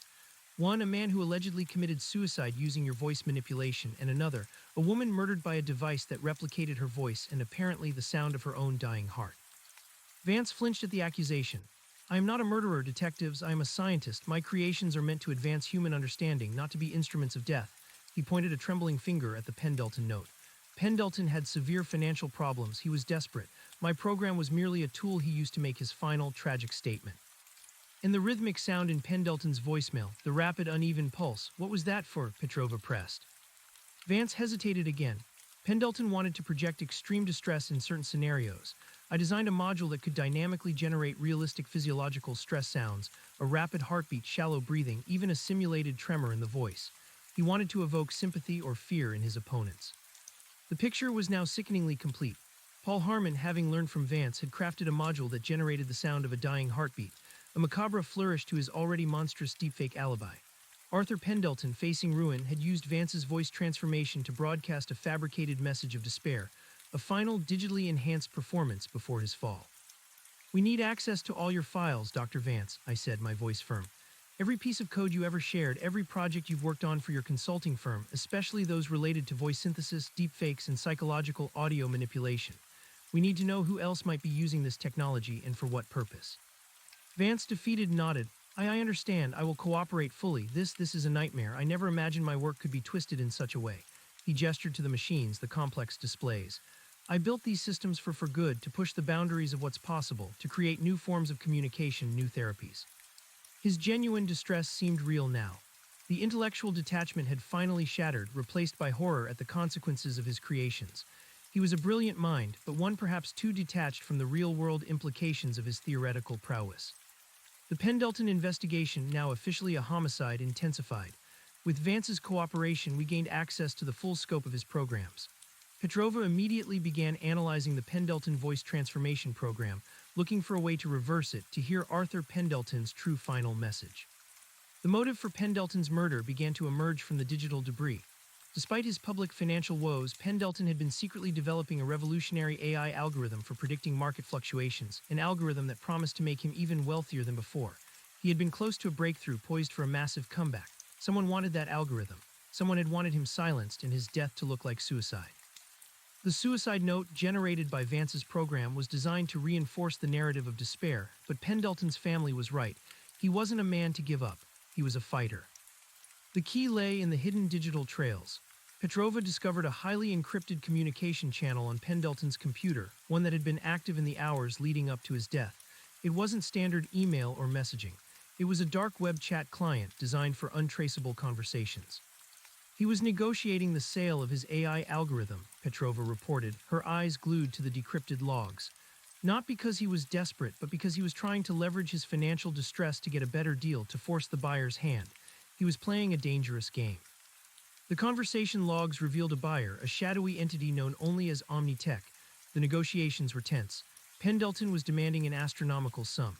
Omnitech was pushing back, threatening to simply wait until Pendleton was completely ruined, then acquire his assets for pennies on the dollar. The final messages, exchanged just an hour before Pendleton's death, escalated into threats. Omnitech warned Pendleton that if he didn't comply, he would regret it.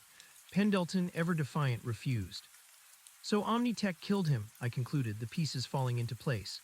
They pushed him from the balcony, made it look like suicide, and then used Vance's program to create a fake suicide note and a despairing final voicemail to solidify the story. They wanted his AI and they wanted it cheap. The new challenge was identifying Omnitech. The name was generic, the IP addresses cloaked behind multiple layers of proxies, even more sophisticated than Harmon's VPN. This was a corporate-level operation, not an individual. With Vance's help, we had cracked the method. Now we needed to crack the motive and, more importantly, the perpetrators. The investigation had broadened beyond single individuals to encompass shadowy corporate entities, financial espionage, and the terrifying potential for advanced technology to be wielded as a weapon in the cutthroat world of high finance. Dr. Vance, now genuinely horrified by the implications of his work, became a crucial if reluctant ally. He shared everything he knew about voice transformation, about the subtle tells, the digital fingerprints. He even helped Petrova develop a program to detect and reverse such manipulations, a defense against the very technology he had created. The hunt for Omnitech was arduous. Petrova, now working closely with an expanded digital forensics team, followed every digital breadcrumb. They discovered that Omnitech wasn't a single company but a conglomerate of shell corporations designed to obscure ownership. It was a hydra, cutting off one head only to find two more. But Petrova was relentless. She focused on the financial transactions, the cryptocurrency wallets used for initial payments, the subtle patterns in their server infrastructure. Eventually, she traced a unique digital signature, a specific encryption protocol, a niche data compression method, to a series of offshore accounts linked to a single individual, Julian Thorne. Not Dr. Eris Thorne, our forensic acoustician, but Julian Thorne, a reclusive billionaire known for his aggressive acquisition strategies and his vast, almost monopolistic control over emerging tech industries. He was a ruthless corporate raider, a man who saw technology not as a means to advance humanity, but as a tool for absolute power and limitless wealth. The irony was not lost on us. Two men named Thorne, one dedicated to unearthing truth through sound, the other dedicated to using sound and technology to obscure truth for profit. Julian Thorne, a name whispered in hushed tones in Silicon Valley, a man known for crushing competitors and acquiring companies with surgical precision. He wanted Pendleton's AI, and he had been willing to kill for it. The pieces were now fully in place. Paul Harmon, the disgraced financier, had used Vance's techniques to construct his perfect alibi. Julian Thorne, the ruthless tech mogul, had used Vance's technology to facilitate a corporate assassination disguised as a suicide. Vance, the brilliant but naive scientist, had become the unwitting architect of two horrifying crimes. We had to move carefully with Julian Thorne. He had immense resources, a team of highly skilled lawyers, and a reputation for being untouchable. A direct confrontation without overwhelming evidence would be a disaster. Petrova and her team spent weeks building a watertight case against Thorne, meticulously linking the encrypted communications to his shell corporations, tracing the cryptocurrency transactions to his private wallets, and proving that Omnitech was merely a front for his operations. The evidence was complex, entirely digital, but it was undeniable. We also found something else chilling in Pendleton's recovered files, a hidden, encrypted backup of his AI algorithm. He hadn't given it to Omnitech, he had tried to hide it, a final act of defiance, and the program had a deadman switch. If he didn't log in for 48 hours, it would automatically upload to a secure, anonymized server for public release. Julian Thorne had wanted that algorithm, but he hadn't gotten it all. He'd only received the fragmented, partially completed version. Pendleton, even in death, had thwarted his plans, unleashing his creation into the digital wild. This added a powerful motive for Thorne to ensure Pendleton's death appeared to be a suicide. If it looked like murder, the deadman's switch on the AI could be triggered, and his prize would be lost. The net was closing on Julian Thorne, but before we could make our move, a new, unforeseen development emerged. Dr. Vance, plagued by guilt and fear, had been quietly trying to atone for his unwitting role. He had been developing a counter-program, a universal deepfake detector, designed to expose any manipulation of audio, any hidden carrier waves, any physiologically generated sounds. It was his attempt to put the genie back in the bottle, to protect others from the very technology he had unleashed. But someone knew about it, someone wanted it stopped. One night, as Petrova was putting the finishing touches on the case against Julian Thorne, her monitors suddenly flickered. Her secured network, a fortress of firewalls and encryption, began to show signs of an unprecedented, sophisticated attack. "Detective Miller," she yelled into her comms, her voice tight with alarm. "My lab is under attack, a zero-day exploit highly advanced. They're targeting the Pendleton case files, the Vance counter-program, everything." My heart leaped into my throat. Julian Thorne, he knew. He was trying to erase the evidence, to silence the knowledge that could expose him. And he was going after Vance's counter-program, ensuring his advantage remained absolute. "Lock it down, Lena," I shouted back. "Disconnect everything, back up anything you can." But it was too late. The attack was too fast, too powerful. Petrova fought back, her fingers a blur on the keyboard, but she was outmatched. Lines of malicious code scrolled across her screens, wiping data, corrupting files. The digital evidence against Julian Thorne undefined. Julian Thorne, the evidence was vanishing. I burst into Petrova's lab, the air thick with the smell of ozone and a palpable sense of digital warfare. Her face, usually pale, was flushed with a mixture of fury and despair. Her multiple monitors, a kaleidoscope of encrypted data and network traffic moments before, were now a chaotic swirl of green and black text, malicious code ripping through her systems. It was like watching a library burn, but silently, invisibly. "Lena," I shouted, pushing past a junior tech who was frantically trying to pull network cables. "What's happening?" "They're wiping everything, Detective," she yelled back, her voice strained. "All the Pendleton case files, the links to Thorne, the cryptocurrency traces, even the backups are compromised, and they're trying to specifically erase Vance's counter-program. It's a targeted surgical strike." I looked at the main screen where a progress bar chillingly displayed data integrity, 0%. My gut clenched. Months of painstaking work, the intricate web of digital evidence we'd woven around Julian Thorne, was being systematically unraveled before our eyes. "Can you stop it?" Reynolds roared, storming in behind me, a look of incredulous horror on his face. Petrova shook her head, her eyes wide with frustration. It's a zero-day exploit, an AI-driven attack. It's too fast, too adaptive. They've bypassed every firewall, every encryption layer. This isn't just a hacker, detectives. This is a state-level operation or something even more powerful. The implication hung heavy in the air. Julian Thorne wasn't just a rich businessman. He commanded resources beyond anything we had encountered. He was fighting a war, and he was winning this round. Suddenly, one of the junior techs cried out, "Sir, they're trying to gain physical access. They're routing through the lab's internal systems, attempting to unlock the doors, shut down the security cameras." My head snapped around. Physical access. This wasn't just about deleting data. They wanted to seize or destroy the actual hardware, possibly even target Petrova and her team. This was a direct threat. "Everyone out," I ordered, my voice echoing with urgency. "Evacuate the lab now." Petrova hesitated, her fingers hovering over her keyboard, a desperate fight in her eyes. "But the drives, the servers, I can still try to save something." "No, Lena," I grabbed her arm, pulling her away from the glowing screens. "Your safety is paramount. We can rebuild the evidence, but we can't replace you." Reynolds was already ushering the other techs out, his hand on his sidearm. The lab, a hub of intellectual activity moments before, was now a digital war zone under siege by unseen forces. As we hustled out, the main power flickered, plunging the room into momentary darkness before emergency lights kicked in. The whirring of the servers slowly died down, a sign that the attack was successful or that the attackers were making good on their threat to shut everything down. We secured the lab, locking it down and calling for additional uniformed officers. The scale of the attack was unprecedented. The entire precinct's network, though separate from Petrova's highly isolated lab systems, was now on high alert. Back in my office, the air was thick with tension.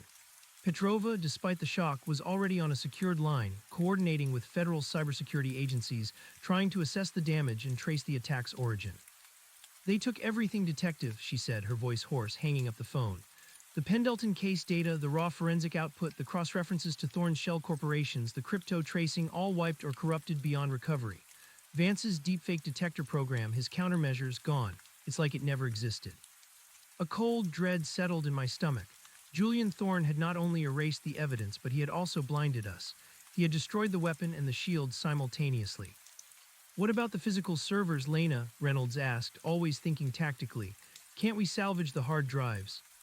"They were encrypted with a self-destruct mechanism linked to the attack," Petrova explained, rubbing her temples. "Any attempt to recover them now would just wipe them completely. It was designed to leave no trace, no forensic signature that could lead us back to Thorne.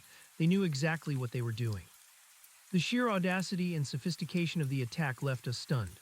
This wasn't just a hacker. This was an organization with vast resources, technological prowess, and a chilling disregard for the law. "So we're back to square one," I said, leaning back in my chair, the bitter taste of defeat in my mouth. "No digital evidence against Julian Thorne. Vance's counterprogram gone. Pendleton's murder looks like suicide again." Petrova shook her head, a glint returning to her eyes. "Not entirely, detective. They wiped my copies of the data. But there's one other place where some of that information might still exist, albeit in a more raw, fragmented form." "Where?" I asked, a spark of hope igniting. "Dr. Vance's lab," she replied. "He copied some of his own work, some of the initial findings, onto his institute's secure servers. He was terrified after our last visit, and he wanted to ensure he had a record of his creations in case something happened. He even had a small, isolated development server for the counter-program. The risk was enormous. Julian Thorne had shown he could bypass even the most robust security. Vance's institute, while well protected, might not be immune." "We need to get to Vance," I said, standing up, "immediately before Thorne realizes what he missed." We called Vance, but his line went straight to voicemail. His administrative assistant, when we finally reached her on a separate, non-institute line, sounded panicked. "Dr. Vance hasn't been seen since the attack began. The entire institute is locked down. Our external communications are cut off. We're in a blackout."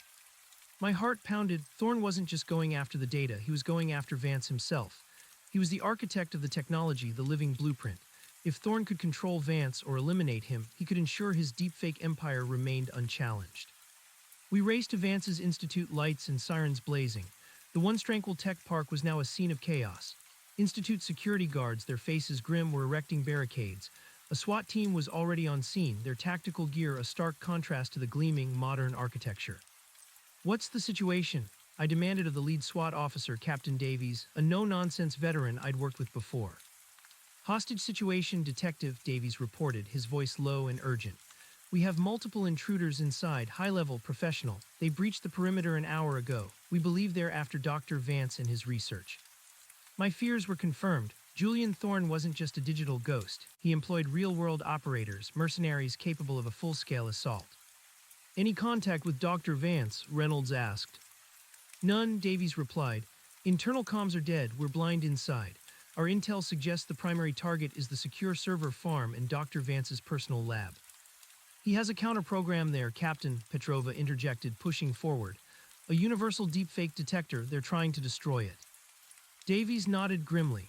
Understood, our priority is Vance's safety and securing the intellectual property. We're staging for an entry now. They've disabled most of the internal security, but they're holed up deep within the R&D wing. The thought of Vance, a brilliant but socially awkward academic trapped inside with armed mercenaries, sent a chill down my spine. He was out of his element, a lamb among wolves. I'm going in, I stated, grabbing a ballistic vest from a SWAT officer. Miller, that's insane, Reynolds protested. This is a tactical operation, not a detective's investigation. Vance is a material witness, Reynolds, and a potential victim, I countered, pulling the vest over my suit jacket. He knows this facility better than anyone. He knows where the sensitive data is, and he might have hidden something, a contingency. He's our best chance to salvage this case. Petrova, without a word, grabbed a vest for herself. I'm going too. I'm the only one who truly understands the nature of the data thereafter. I can guide you to it or help Vance secure it. Davies looked at us, his jaw tight. I can't allow civilians into a hot zone. Captain, I argued, with all due respect, these aren't ordinary criminals. This is Julian Thorne. He operates in the shadows, using technology as his weapon. Petrova is the only one who can identify the specific systems they're targeting, and Vance is the only one who can confirm what's been compromised and what's still intact. Without them, even if you secure the building, the damage could be irreversible. Davies weighed his options. The digital forensics of this case were beyond his team's expertise. He needed us. Fine, he conceded, his voice grudging. But you follow every order, you stay behind my team, and you do exactly as you're told. Is that clear? Crystal, I affirmed. Reynolds looked at me, then at Petrova, a worried frown on his face. Be careful, he muttered, both of you. We entered the institute, moving through sterile corridors that now felt menacing. The air was silent, save for the muffled whispers of the SWAT team's comms and the rhythmic thud of their boots. The advanced security systems, usually a reassuring presence, were now lifeless, their cameras dark, their access panels sparking. Thorne's team had truly gutted the place. As we moved deeper, we heard the distinct sounds of a struggle. A sudden crash, then a shouted command in a language I didn't recognize. We were close. Davies' team moved with practiced precision, clearing rooms, their weapons raised. We stayed close behind them, our eyes scanning for any sign of Vance or the specific server arrays Petrova needed to identify. Finally, we reached a heavily fortified door, its biometric scanner smashed. Muffled shouts and the sound of breaking glass emanated from within. This is it, Petrova whispered, her eyes wide. Dr. Vance's personal lab, and the secure server room is right behind it. Davies gave the signal. A breach charge detonated, blowing the door inward with a deafening roar. Flashbangs followed, momentarily disorienting anyone inside. We surged in. The lab was a scene of utter destruction. Equipment was smashed, monitors shattered, and papers scattered everywhere. Two heavily armed men, dressed in black tactical gear, were grappling with a frantic Dr. Vance. They were trying to restrain him, to force him to do something. Vance, usually so composed, was fighting back with a surprising ferocity, screaming incoherently. He looked like a cornered animal. Police, drop your weapons, Davies shouted, his team fanning out, their lasers sweeping across the room. The two operatives, surprised by the swift entry, momentarily froze. One of them raised his weapon, but a SWAT officer was faster, firing a non-lethal round that sent him sprawling. The other operative, seeing the odds were against him, pushed Vance towards a console and vanished through a hidden exit in the back, a secret passage I hadn't known existed. Vance, I yelled, rushing towards him. He was disheveled, bleeding from a cut on his forehead, but mostly unhurt. His eyes were wild, but recognition flickered when he saw me and Petrova. They want to destroy it, he gasped, pointing a trembling finger at a large, reinforced server cabinet in the corner. The counter-program, and they wanted the original source code for my voice transformation algorithms. They almost had it. Petrova immediately went to the server, her fingers flying over a hidden interface. Is it still here, Dr. Vance, the deepfake detector? Vance nodded frantically. Yes, I isolated it onto a secure, offline server after your call. It's not connected to the main network, but they tried to force me to activate it to wipe its memory banks manually. A wave of relief washed over me. Thorne's team had failed to erase the key. Davies' team quickly secured the remaining operative and called for backup. But the one who escaped, the one who knew the hidden passages, was still out there, and he would report back to Julian Thorne. "We need to get this data out of here," I told Petrova, "and Vance, he's not safe here." Vance, still trembling, looked at the chaos around him. "My life's work almost destroyed. This is a nightmare." "We're taking you somewhere secure, Dr. Vance," Petrova assured him. "And we're securing your counter-program. It's going to be our best weapon against Thorne." We relocated Vance to a highly protected federal facility where he could work under guard. Petrova, now with a new surge of determination, began the painstaking process of extracting the remaining data from Vance's secure server. It was a fragmented puzzle, but she was a master at piecing together digital ruins. The physical assault on Vance's institute, combined with the earlier cyber-attack, gave us the leverage we needed. The scope of Julian Thorne's operation was no longer theoretical. He had shown his hand, demonstrating a ruthless determination to control advanced technology and silence anyone who stood in his way. The federal agencies, now fully involved, were appalled by the brazenness of Thorne's actions. The cyber-attack on a police evidence lab, the physical assault on a top-tier research institute, these were acts of industrial espionage and corporate warfare on a scale rarely seen. Petrova, Vance, and a team of federal cybersecurity experts worked around the clock. The goal was twofold: rebuild the Pendleton case against Julian Thorne and fully develop Vance's deepfake detector into a deployable tool. "The counter-program is brilliant, Detective," Petrova explained a week later, showing me a new interface on a secure terminal. "It uses a multi-layered spectral analysis, quantum acoustic modeling, and even integrates a behavioral biometric component. It can detect synthesized voices, transformed voices, and even those subliminal physiological cues like the simulated heartbeat. It's truly universal." "Can it trace the source?" I asked. "Not directly to an IP address if they're using heavy anonymization," she clarified. "But it can identify the signature of the technology, the specific algorithms used. It's like a digital fingerprint of the creator. And that fingerprint, Detective, points directly to Vance's original work." This was crucial. Vance's work was the common thread, the signature linking Paul Harmon, Arthur Pendleton, and by extension, Julian Thorne. Meanwhile, the investigation into the escaped operative from Vance's lab yielded a breakthrough. Through a combination of old-fashioned detective work and sophisticated facial recognition on grainy security footage, we identified him as a former Black Ops soldier, now a freelance mercenary known only as Ghost. He had a reputation for untraceable extractions and data theft. Ghost's involvement confirmed that Thorne wasn't just using digital tools. He was employing a network of highly trained operatives to enforce his will. The re-established digital evidence against Julian Thorne was slowly taking shape. Petrova painstakingly reconstructed the financial transactions, cross-referencing them with newly discovered encrypted communications from Thorne's known associates. The shell corporations were unpeeled, layer by layer, revealing the true ownership, Julian Thorne. The motive for Pendleton's murder and Thorne's subsequent actions became even clearer. Pendleton's hidden AI algorithm, the one with the Deadman switch, was meant to be released publicly if he didn't log in after 48 hours. Thorne had succeeded in killing Pendleton and making it look like a suicide, but he hadn't managed to fully prevent the algorithm's release. He had gotten a fragmented, partially completed version before the full release. He needed to acquire the complete version, or ensure no one else could access it. He also needed to prevent Vance's deepfake detector from ever seeing the light of day, as it could expose his methods for future corporate espionage and manipulation. The pieces were falling into place, but Julian Thorne was still a phantom, elusive and powerful. Then a new development emerged, one that shifted the entire dynamic of the case. Dr. Eris Thorne, our forensic acoustician, contacted us. He had been quietly working on something, intrigued by the Pendleton case's similarities to Harmon's. "Detective Miller," he began, his voice unusually grave. "I've been reanalyzing the original recordings from the Harmon case, specifically the deepfake conversation. Something has been bothering me." "What is it, Dr. Thorne?" I asked, a sense of foreboding washing over me. "The rhythmic sound, the dying heartbeat we identified," he continued. "While it had the digital signature of Vance's physiological stress module, the pattern itself, it was too perfect, too rhythmically consistent despite being designed to sound irregular. It was almost composed, like a deliberate piece of music." My mind raced. "Composed? What are you saying, Dr. Thorne?" "I believe," he said, his voice dropping to a whisper, "that Paul Harmon wasn't just a student of Vance's. I believe he had a deeper connection to someone with a profound understanding of sound and its psychological impact.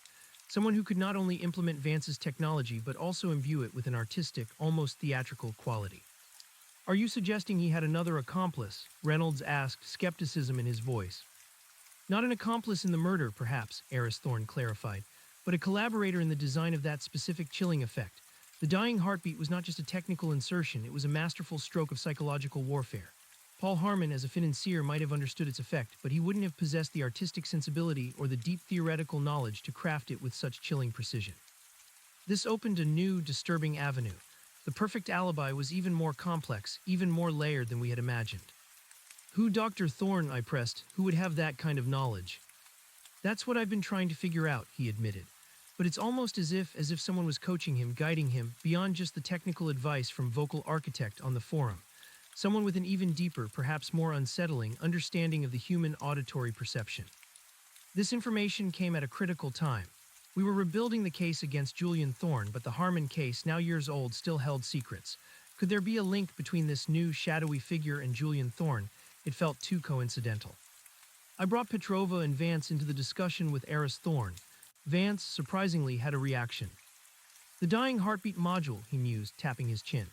Yes, it was based on my generalized physiological stress framework, but the specific implementation, the precise frequency modulations, the subtle phase shifts, it displayed an elegance beyond mere replication. I remember Cyphersynth asking some very unusual questions about emotional resonance in audio, about the psychology of auditory cues. I dismissed it as his peculiar interest, but Dr. Thorne is right. It was a compositional choice, not just a technical one. So who could it be? Petrova asked, a flicker of professional intrigue in her eyes. Someone who bridges the gap between hard science and artistic sound design. Vance's eyes widened slightly. There is only one person I know who possesses that unique blend of theoretical physics, advanced acoustics, and a profoundly artistic understanding of sound. Someone who views sound not just as waves, but as a language of the soul. He paused, a look of dawning horror on his face. My former mentor, the man who taught me everything I know about quantum acoustics and psychoacoustics, Dr. Alastair Finch. The name hung in the air, heavy with unspoken implications. Alastair Finch, Eris Thorne repeated, his eyes narrowing in recognition. He's a legend in the field, reclusive, almost mythical. They say his research borders on the esoteric. He vanished from public life years ago. He vanished because he believed his research was being misused by the military-industrial complex, Vance explained, his voice low. He rejected the commercialization of his work, choosing a life of isolation to pursue pure theoretical sound research. Where is he now? I asked, a sense of unease growing. Vance shook his head. No one knows. He disappeared years ago, but if anyone could have guided Harmon in crafting that horrific sound, it would be Finch. He understood the profound impact of sound on the human psyche better than anyone. The new revelation was jarring. Not only did we have Julian Thorne, a powerful corporate adversary, but now another ghost from the past, a phantom master of sound, Alastair Finch. Could he be connected to Thorne, or was he another unwitting enabler like Vance, whose knowledge had been twisted to dark ends? The idea that Paul Harmon had been guided by such a figure, that his perfect alibi was not just a product of digital engineering but also a perverse work of auditory art, made the entire case even more chilling. We need to find Alastair Finch, I declared.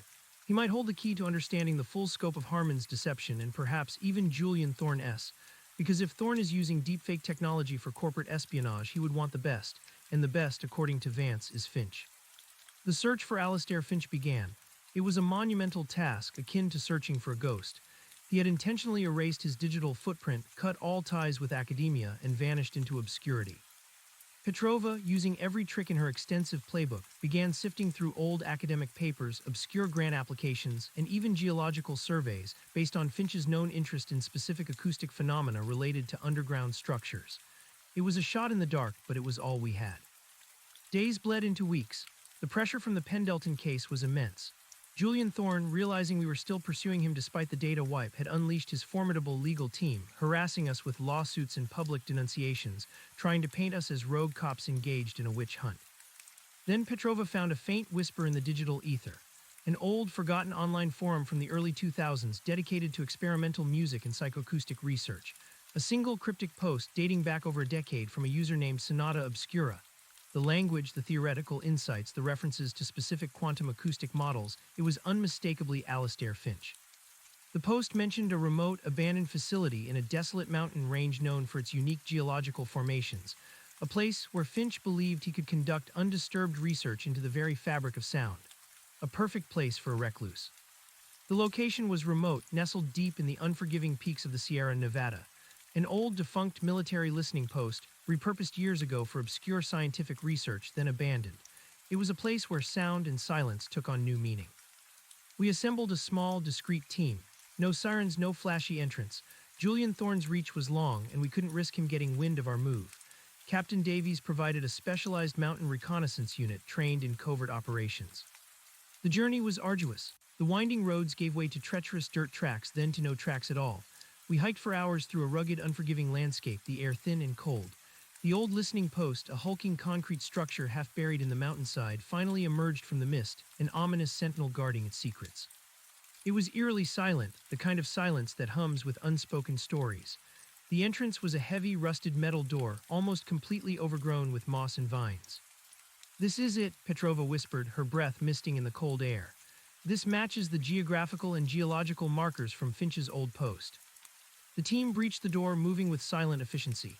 Inside, it was a labyrinth of echoing corridors filled with disused equipment, dusty cables, and the faint metallic smell of decay.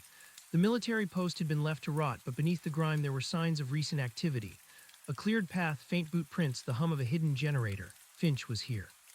We moved cautiously, our flashlights cutting through the oppressive darkness. The silence was unnerving, broken only by the crunch of our boots and the ragged breaths of our team. Then we heard it, a faint, almost subliminal sound, not music, not speech. A complex, evolving sequence of tones and frequencies that seemed to resonate deep within the bone, a symphony of pure, abstract sound.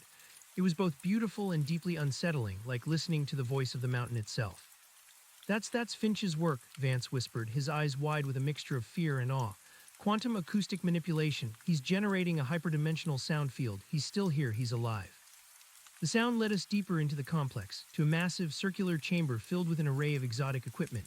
Parabolic dishes, vibrating crystal arrays, glowing holographic projectors, all focused on a central, suspended platform. And on that platform, a figure sat, hunched over a console, his back to us. Alistair Finch. He was an old man, his white hair long and unkempt, his frame thin and almost translucent. He wore simple, almost monastic robes. The air around him shimmered with the energy of his creations, the complex sound field washing over us, subtly altering our perceptions, creating a profound sense of disorientation and wonder. "Alistair," Vance whispered, stepping forward, drawn by an almost magnetic force. Finch slowly turned. His eyes, though clouded with age, held an intensity that was both chilling and captivating. They were eyes that had seen beyond the visible spectrum, that had heard the silent music of the universe. He saw us, our tactical gear, our weapons, but there was no surprise, no fear in his gaze, only a profound, almost weary understanding. "Elias," Finch said, his voice a low, resonant baritone, a voice that seemed to vibrate with the very sound he was creating. "You found me. It was inevitable, I suppose. The world always catches up to its shadows." "Shadows," I interjected, stepping forward. "Your work has been used to commit murder, Dr. Finch. The perfect alibi was built on your principles. Arthur Pendleton was silenced using your technology." Finch slowly rose, his movements deliberate, graceful despite his age. "My work, detective, is about understanding the fundamental nature of reality through sound. It is about revealing the hidden harmonies, the subtle dissonances. How others choose to interpret or apply that understanding is not my responsibility." "But you mentored Paul Harmon, didn't you?" Petrova challenged, her voice firm. "Through the Deep Synth Labs forum, Sonata Obscura and Cypher Synth." Finch smiled, a faint, almost melancholic expression. "Paul Harmon, a curious mind. He sought knowledge about the psychological impact of sound, about manipulating emotional resonance. He claimed it was for a novel therapeutic application, a way to use sound to heal trauma. I merely offered theoretical insights, shared the fundamental principles of psychoacoustics." I saw a spark of brilliance in his questions, a rare grasp of the profound connection between sound and emotion. "He used those insights to create the sound of his wife's dying heart," I stated, my voice devoid of emotion, "to make his alibi airtight." Finch closed his eyes, a flicker of pain crossing his ancient face. "A perverse application, yes, but I taught Elias and Elias taught Harmon. Knowledge, like sound, cannot be contained. Once released, it finds its own path for good or ill." "Did Julian Thorne ever approach you?" Reynolds asked, always getting to the heart of the matter. Finch opened his eyes and a new, colder light entered them. "Julian Thorne, ah yes, the ultimate parasite. He seeks to control all knowledge, all power. He sent his agents to me years ago.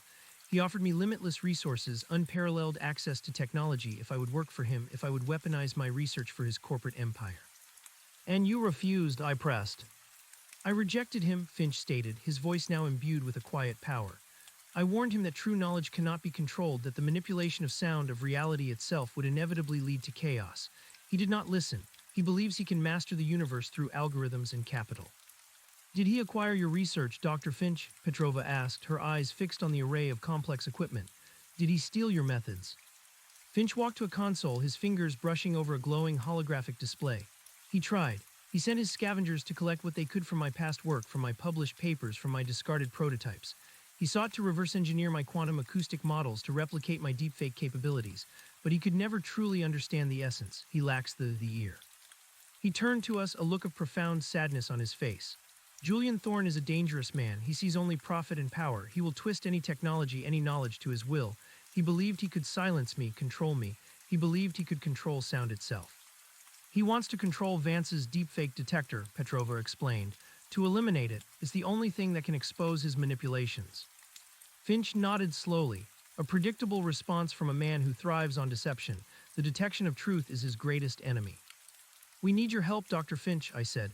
We need your knowledge to stop Julian Thorne. You understand this technology better than anyone. You understand how it can be used and how it can be countered. Finch looked around his cavernous lab, at the shimmering sound fields, at the complex array of his life's work. A long sigh escaped his lips. I tried to isolate myself from the world's madness, to pursue truth in pure sound, but it seems the echoes of human depravity always find their way to even the most remote sanctuary. He turned to us, his eyes now resolute. Very well, if my knowledge can be used to counter the corruption of sound, to expose the architect of these digital lies, then I will lend my aid. But know this, detectives, Julian Thorne is not merely a businessman. He is a predator who has learned to hunt in the digital wilderness. He will not stop until he has absolute control. The alliance was forged. The reclusive master of sound, Alastair Finch, agreed to help us. He would work alongside Vance and Petrova, combining his deep theoretical understanding with their practical expertise, to weaponize Vance's deepfake detector into an unassailable truth-telling machine. We brought Finch, along with his critical research and equipment, back to the secured federal facility. The convergence of these three brilliant minds, Finch, Vance, and Petrova, was a sight to behold. It was like watching a symphony of intellects, each bringing their unique expertise to bear on the problem of digital deception. Finch's insights were revelatory. He showed Petrova how to not only detect deepfakes, but to fingerprint them to identify the subtle, almost imperceptible nuances that tied them to their creators. He revealed how Thorne's operatives were likely using advanced neural network techniques, constantly evolving their deepfake algorithms to evade detection. But Finch's understanding went deeper, to the quantum level of sound itself. Every sound, every wave carries an inherent signature, a unique pattern of vibrational harmonics, Finch explained, gesturing at a complex spectrographic analysis on a large screen. Even when digitally manipulated, traces of the original source and the manipulation process remain imprinted. It's like a cosmic watermark. With Finch's guidance, Vance's deepfake detector evolved exponentially. It could now not only detect but analyze the digital signature, providing a clearer path to tracing the origin of the manipulated audio, even through multiple layers of anonymization. The revived Pendleton investigation gained immense traction.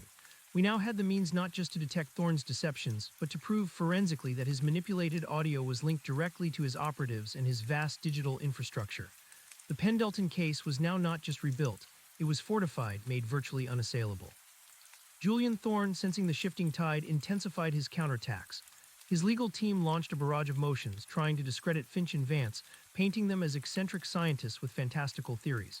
His media surrogates began a smear campaign, accusing us of persecuting a legitimate businessman based on unreliable fringe science. But we had a secret weapon now: Finch's understanding, coupled with Vance's technology and Petrova's digital forensics. The new target was Julian Thorne's entire corporate empire. We needed to prove not just that he killed Pendleton, but that his entire business model was predicated on digital deception, using deep fakes and manipulated information to gain an unfair advantage in the market, to crush competitors, and to accrue unimaginable wealth. The ultimate plan wasn't defined. The ultimate plan was to orchestrate a public unveiling of Julian Thorne's empire of lies, to hit him where it hurt most, his reputation and his financial stronghold. We couldn't just arrest him for Pendleton's murder. We needed to dismantle his entire operation, to expose the rot at its core. The target was Thorne's flagship annual tech summit, an event where he showcased Omnitech's latest innovations and solidified his image as a visionary leader. It was weeks away, giving Finch, Vance, and Petrova a tight deadline to perfect their weapon. Under the guidance of Alastair Finch, the deepfake detector was no longer just a detection tool. It was becoming an investigative instrument of unparalleled precision. Finch, with his profound understanding of sound at a quantum level, was integrating a new layer of spectral analysis, allowing the program to map the vibrational harmonics of any digitally altered audio. This meant it could not only detect a deepfake, but also precisely identify how and where the manipulation occurred within the audio waveform. Vance, now fully committed to atoning for his past naivete, worked tirelessly to integrate Finch's theoretical models into practical code. His initial guilt had transformed into a fierce determination to correct the misuse of his life's work. He felt a personal responsibility to ensure that no one else fell victim to the deceptive power of his creations. Petrova, the bridge between theoretical physics and real-world digital forensics, was designing the interface and the analytical frameworks that would make the complex data comprehensible in a courtroom.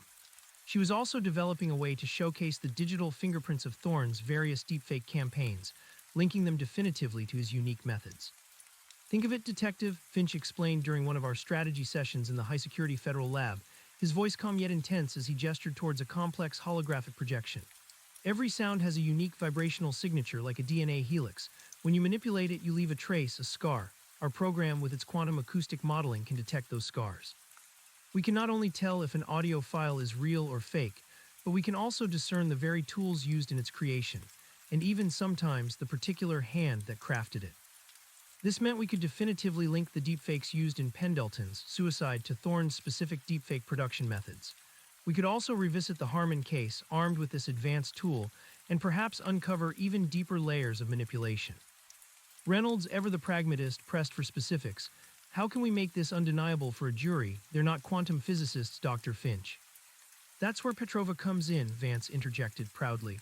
"She's developing a visual representation. Imagine seeing the sound wave and then seeing a distinct glowing overlay that highlights the exact points of manipulation. It makes the invisible visible, the inaudible audible." Petrova, her usually stoic face alight with enthusiasm, pulled up a demo. On a large screen, a complex audio waveform danced. With a few clicks, she overlaid a secondary spectral analysis. "This is a deepfake of a CEO's voice from one of Thorne's past acquisitions," she explained. "The original recording shows a clear, confident tone. The manipulated version, used to leak false information to a rival, shows subtle frequency shifts, almost imperceptible to the human ear." "But watch," she activated another layer, and lines of shimmering light appeared on the waveform highlighting specific frequency bands. "These are the micro-alterations, the algorithmic injections. Each one is a deviation from the natural acoustic signature, a scar, as Dr. Finch calls it." The visual was compelling, even for a layman. It was like seeing the brushstrokes on a forgery. "And we can correlate these scars across multiple deepfakes attributed to Thorne's network," Finch added. "Creating a unique deepfake fingerprint for his entire operation, it's undeniable proof of systematic deception." While the scientific trio focused on perfecting the detector, my team and I delved deeper into Julian Thorne's history.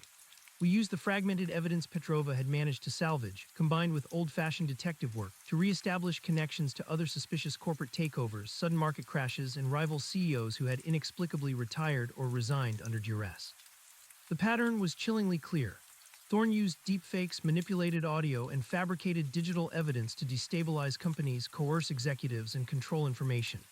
He was a master of perception management, using cutting-edge technology to craft reality to his liking.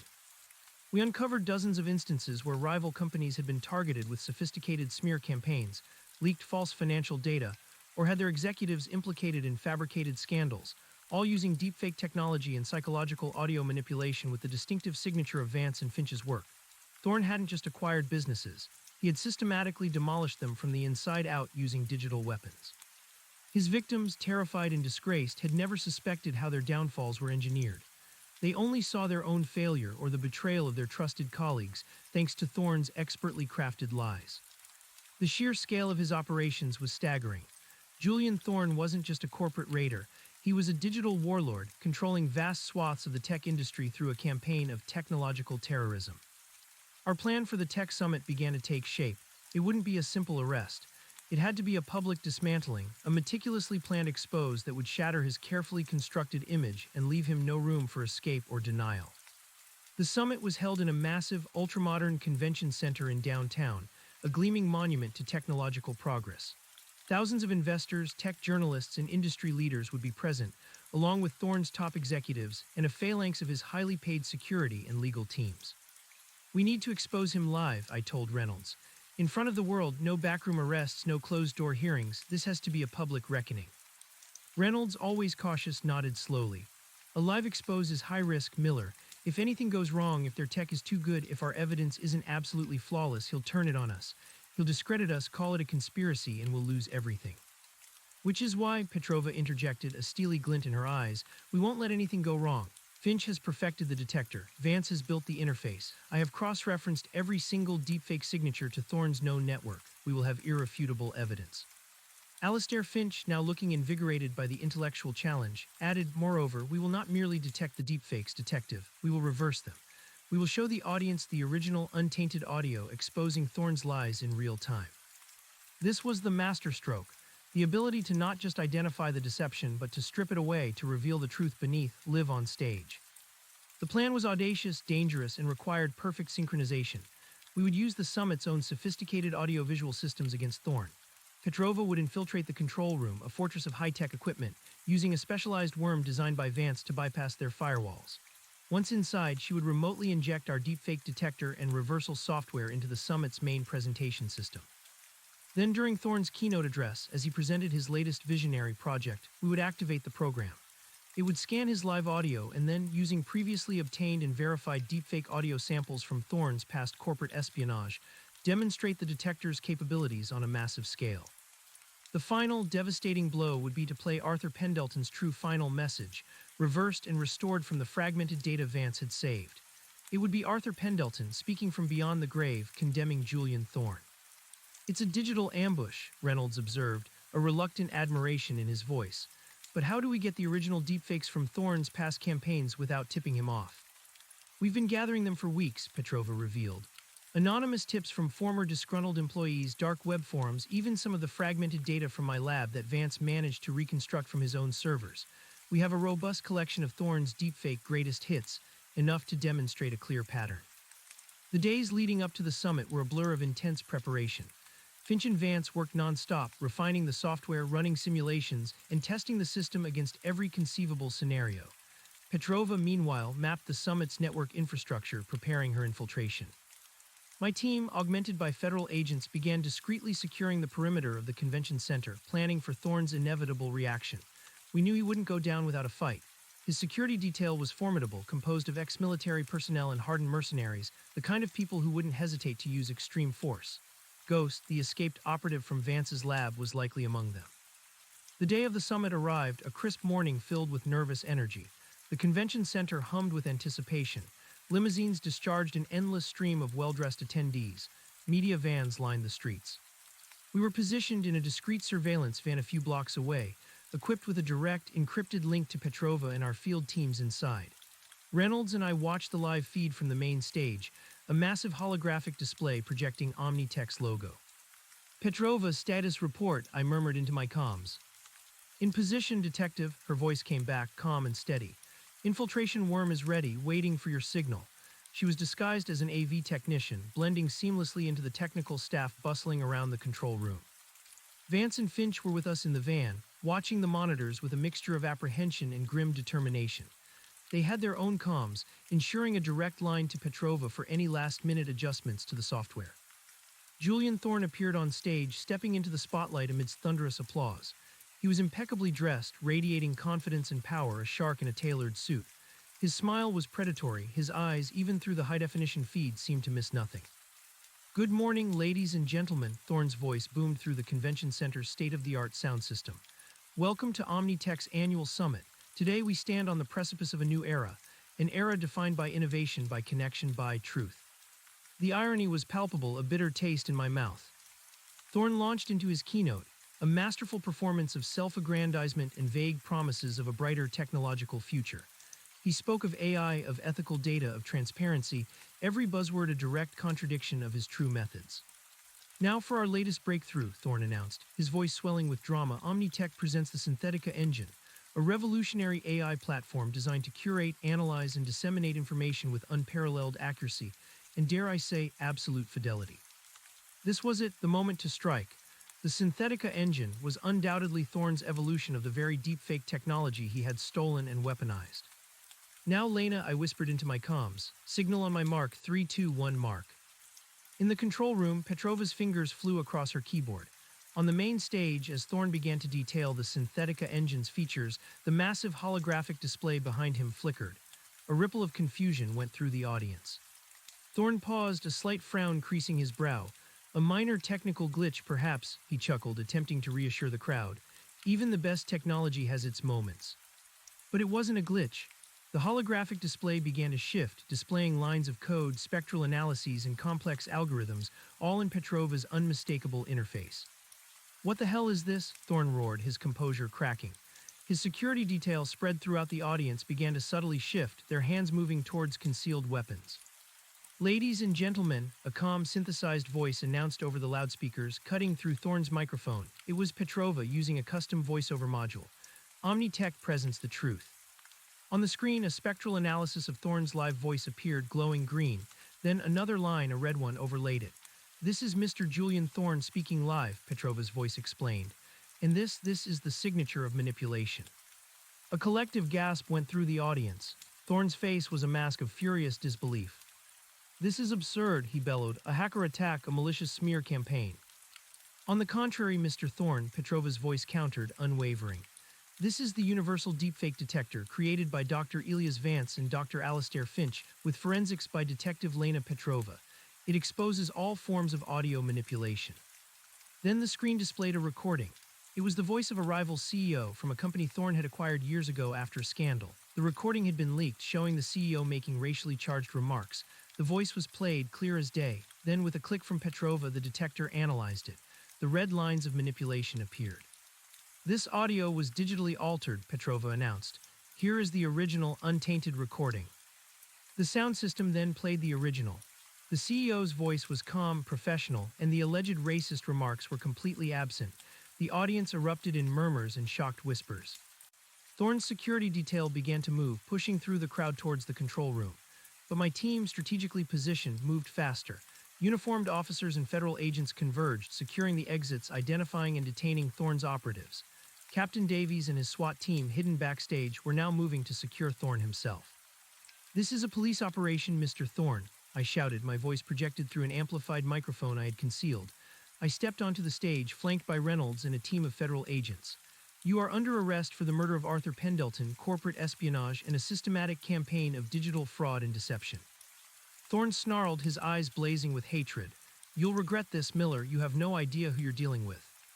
"Oh, we have a very clear idea, Mr. Thorn," Petrova's voice cut in again, resonating through the hall. "And now the world will too. Let's hear from Arthur Pendleton." On the screen, the deepfake detector focused on the Pendleton suicide voicemail. The simulated despair, the rapid, uneven pulse, it was all highlighted with shimmering red lines. "This is the voice of Arthur Pendleton, manipulated by technology stolen and deployed by Julian Thorn to stage a murder as a suicide," Petrova narrated. Mr. Pendleton was pushed from his balcony, his voice then altered to broadcast a final, fabricated message of despair to cover up his murder and acquire his revolutionary AI algorithm. Then, with a dramatic flourish of digital artistry, Petrova activated the reversal. The screen displayed reconstructing original audio. And then Arthur Pendleton's true voice, clear and strong, filled the vast hall. "I will not be bullied, Thorn. My AI is worth billions, and I will not sell it to you for pennies. If you think you can simply wait me out, you're gravely mistaken. I have contingencies, and if anything happens to me, you will deeply regret it. My work, my true legacy, will be released to the world beyond your grasping hands. You will never control it. You will never control me." The audience was stunned into a profound silence. The raw defiance in Pendleton's voice, now restored, was heartbreakingly clear. The final moments of a man fighting back, not giving in. Julian Thorn stared at the screen, his face drained of color. His meticulously crafted illusion of power and control was shattering live in front of the world. "And finally," Petrova continued, her voice resonating with triumphant finality, "we have confirmation of the deepfake fingerprint that links all these manipulations directly to Julian Thorn's Omnitech network, and to the specialized modules derived from Dr. Elias Vance's intellectual property." The screen displayed a complex web of digital connections, showing the unique signatures, the algorithmic patterns, all converging on Thorn's various shell corporations and server farms. It was a visual indictment, undeniable and devastating. Captain Davies and his team moved in, apprehending Thorn as he stood frozen on stage, his empire crumbling around him. He resisted but was quickly subdued. As he was led away in handcuffs, his eyes met mine, filled with a promise of retribution that sent a shiver down my spine. But it was a hollow threat now. His power was gone. The convention center erupted into a cacophony of shouts, gasps, and the frenzied clicks of cameras. Journalists scrambled to report the unfolding scandal. The world of high tech was reeling. In the surveillance van, Vance sagged with relief, a heavy weight lifting from his shoulders. "It's over," he whispered, tears in his eyes. "My work, it's finally being used for good." Finch, a rare smile gracing his lips, nodded slowly. Truth, Elias, like pure sound, cannot be permanently suppressed. It always finds a way to resonate. The next few days were a whirlwind. Julian Thorne was formally charged with murder, corporate espionage, and a litany of other offenses. The evidence, painstakingly reconstructed and amplified by the deepfake detector, was overwhelming. His vast corporate empire, built on a foundation of digital lies, began to unravel.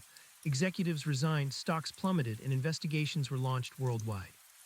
The deepfake detector, now officially designated the Truth Engine, became an invaluable tool for law enforcement and cybersecurity agencies globally. Vance and Finch, once reclusive and burdened by their creations, were hailed as heroes, their technology now a shield against deception.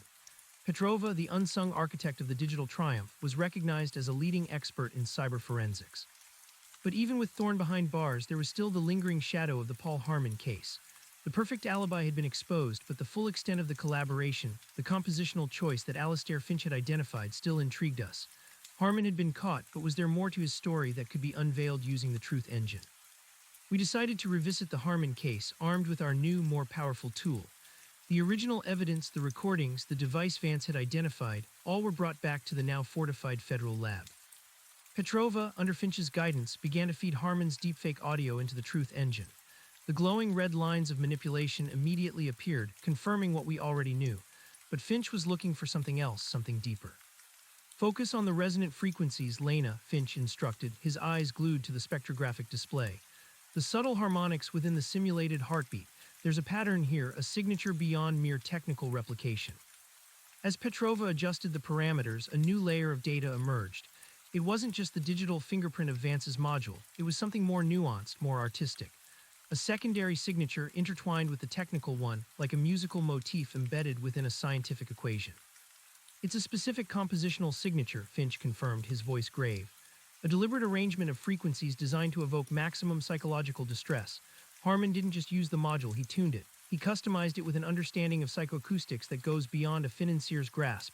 This is the work of an artist, a master of sound design." "So Harmon did have an uncredited collaborator," I surmised, the pieces slowly clicking into place. "Someone who taught him how to craft that sound, how to make it so chillingly effective." "More than just teaching," Vance interjected, his eyes widening as he recognized something on the screen. "The phase shifts, the specific harmonic inversions, these are subtle, almost imperceptible to the uninitiated, but they are incredibly complex to implement. Harmon wouldn't have had the theoretical depth for this, not even with Finch's forum advice." Finch nodded slowly, a look of grim recognition on his face. "It's almost as if someone else physically configured the module, someone with direct, intimate knowledge of quantum acoustic design. Someone who could have taken Elia's generalized physiological stress framework and transformed it into a custom instrument of torture." The implication hung heavy in the air. If not Finch himself, then who? Who possessed such a unique blend of scientific and artistic mastery, capable of building such a horrifying soundscape? Petrova, tracing the digital ghost of the signature, suddenly let out a gasp. "There's a faint metadata imprint. It's encrypted, almost completely obscured, but the Truth Engine can pick it up. It's a string of alphanumeric characters embedded deep within the compositional layer." She worked frantically, decrypting the string. When it finally resolved, a name appeared on the screen, stark and chilling. "Dr. Eris Thorne." My blood ran cold. Eris Thorne, our forensic acoustician, the man who had helped us identify the rhythmic sound in Harmon's deepfake, the man who had initially hypothesized that the sound was too perfect, too rhythmically consistent. He was the one who had pointed us to Finch's involvement. The irony was crushing, horrifying. The very man who had helped us unravel the deception, who had been our trusted guide through the labyrinth of sound, was in fact complicit in its creation. "It can't be," Reynolds whispered, a look of utter betrayal on his face. "Eris Thorne, he was helping us." "He helped us enough to lead us away from his involvement," Finch corrected, his voice tinged with a profound sadness. "He understood the nature of the sound better than anyone because he helped design it.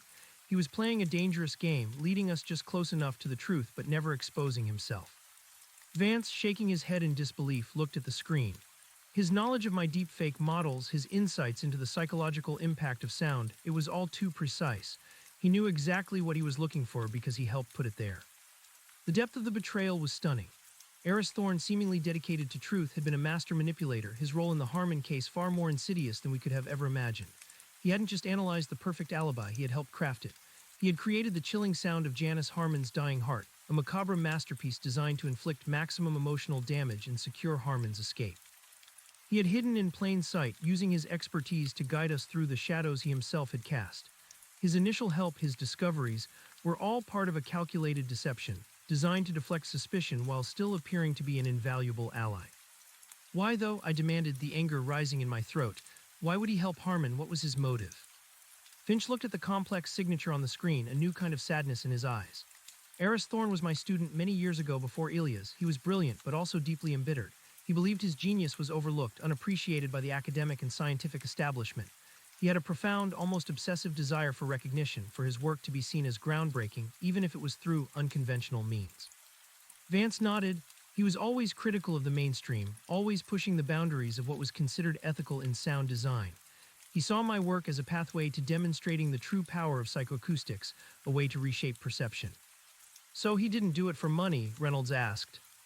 Perhaps in part, Finch mused, but I suspect his primary motivation was the intellectual challenge, the perverse pride in crafting something truly perfect, an auditory illusion so complete that it could fool even the most advanced forensic analysis.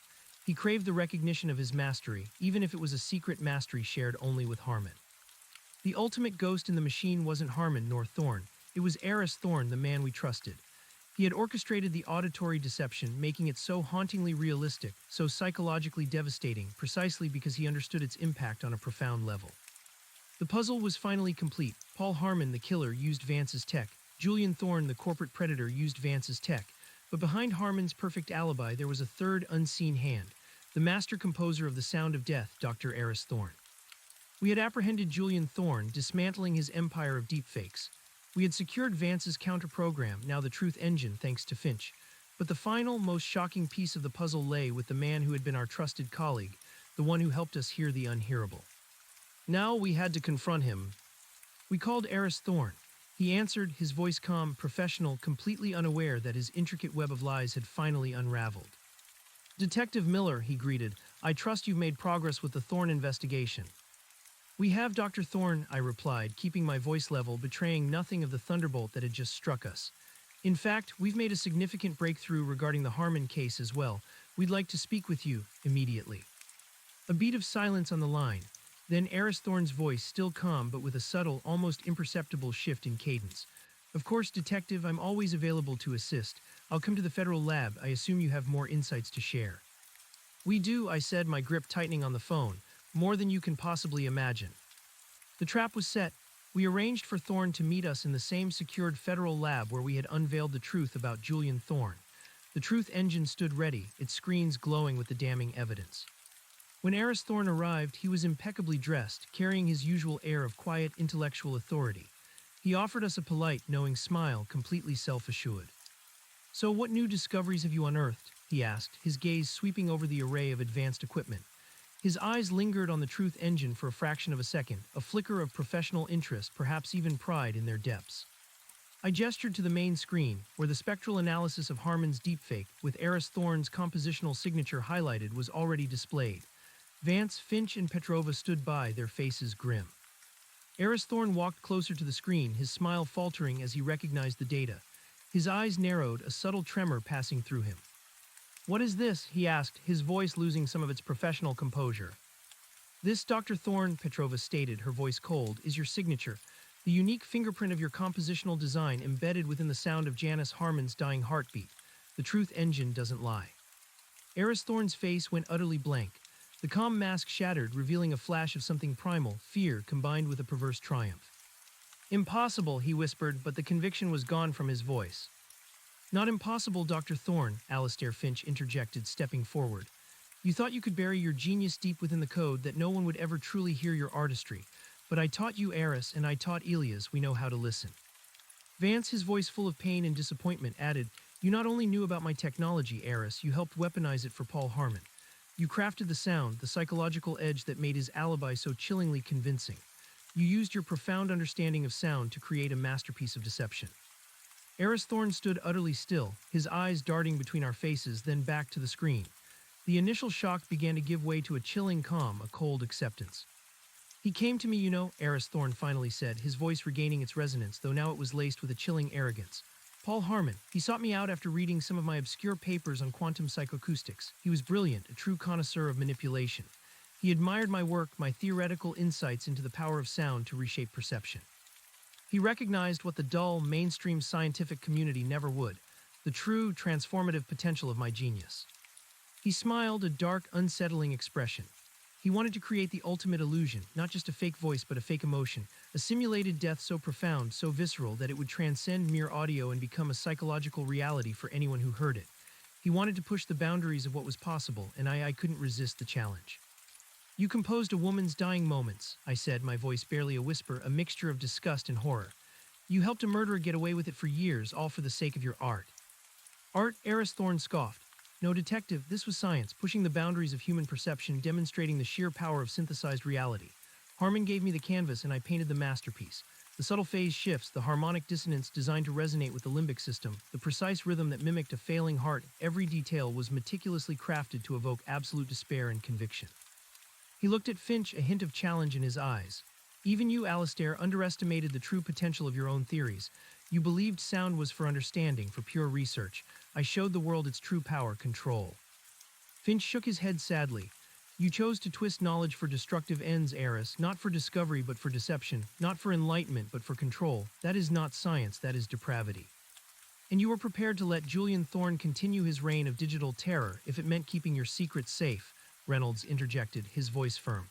"You led us just far enough to catch Thorne, but never so far that we would catch you." "A necessary calculus," Eris Thorne replied, a shrug of indifference. "Thorne was a crude businessman, a brute force manipulator. His work lacked the finesse, the artistic integrity of true psychoacoustic engineering. He was merely an imitator, a plagiarist of Vance's general principles. I, on the other hand, transcended. My work was an original composition." The sheer arrogance, the casual disregard for human life and truth was sickening. Eris Thorne was a narcissist, a true believer in his own twisted genius, willing to sacrifice anything and anyone for the validation of his intellectual prowess. He saw himself as a god of sound, shaping reality through his creations. "Dr. Eris Thorne," I said, stepping forward, my voice firm and clear, "you are under arrest for conspiracy to commit murder, obstruction of justice, and numerous counts of aiding and abetting. Your masterpiece has just been dismantled by the very truth you sought to suppress." He offered no resistance. As the federal agents moved in to take him into custody, he turned to Vance and Finch, a strange, almost pitying look in his eyes. "You will never truly understand, will you?" he murmured. "The beauty, the power, the limitless potential to shape reality. You clung to your quaint notions of truth and ethics. I embraced the future." He was led away, his footsteps echoing in the silence of the lab, a silence that now felt heavy with the weight of his calculated deceit. The architect of the perfect alibi finally exposed. The exposure of Eris Thorne sent shockwaves through the scientific community. His arrest overshadowed even Julian Thorne's, highlighting a deeper, more insidious threat: the corruption of genius, the dark side of groundbreaking innovation. The Harmon case, now years later, was finally truly closed. Paul Harmon, already incarcerated, would face new charges, his alibi revealed as a meticulously crafted lie designed not just by technology but by the twisted artistry of a hidden master. The chilling sound of his wife's dying heart would forever be known not as a recording, but as a deliberate composition, a testament to a horrific betrayal of trust. With both Julian Thorne and Eris Thorne apprehended, and the truth engine fully operational, the immediate threats seemed to have subsided. The world of digital deception had been exposed, and a powerful tool had been forged to combat it. Vance, Finch, and Petrova, now a formidable team, continued their work, not just detecting deepfakes, but developing countermeasures, educating the public, and pushing for new ethical frameworks in AI and audio technology. Their collaboration, born out of crisis, had become a beacon of hope in a world increasingly blurred by digital illusions. But the fight wasn't over. The battle for truth in the digital age was only just beginning. The arrest of two master manipulators, no matter how brilliant, would not erase the fundamental vulnerability of perception. Other opportunists, other dark artists of deception would inevitably rise. My role as a detective had evolved from chasing physical clues to navigating the intricate, often invisible, landscapes of digital crime. The future of law enforcement, I realized, would be fought on screens, in algorithms, and in the very fabric of sound. As I looked out over the city lights from my office window, the silence was no longer unsettling. It was a canvas, waiting for the next symphony of truth or the next dissonant chord of lies. And we, the guardians of that truth, would be ready to listen. The echoes of Eris Thorne's chilling arrogance lingered in the federal lab, a stark reminder that genius unmoored from ethics could become a profound weapon. His arrest, coming so swiftly after Julian Thorness, sent a tremor through the foundations of the digital world. The news cycles were dominated by the twin revelations, a corporate titan brought down by his own digital lies, and a brilliant academic unmasked as the artistic architect of a perfect murder alibi.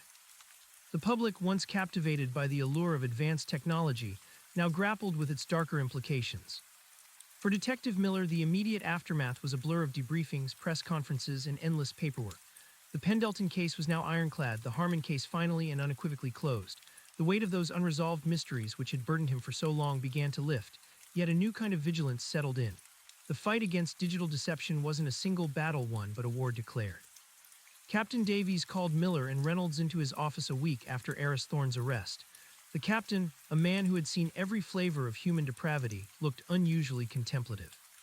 "You two, along with Finch, Vance, and Petrova, have fundamentally changed how we approach crime," Davies said, leaning back in his chair.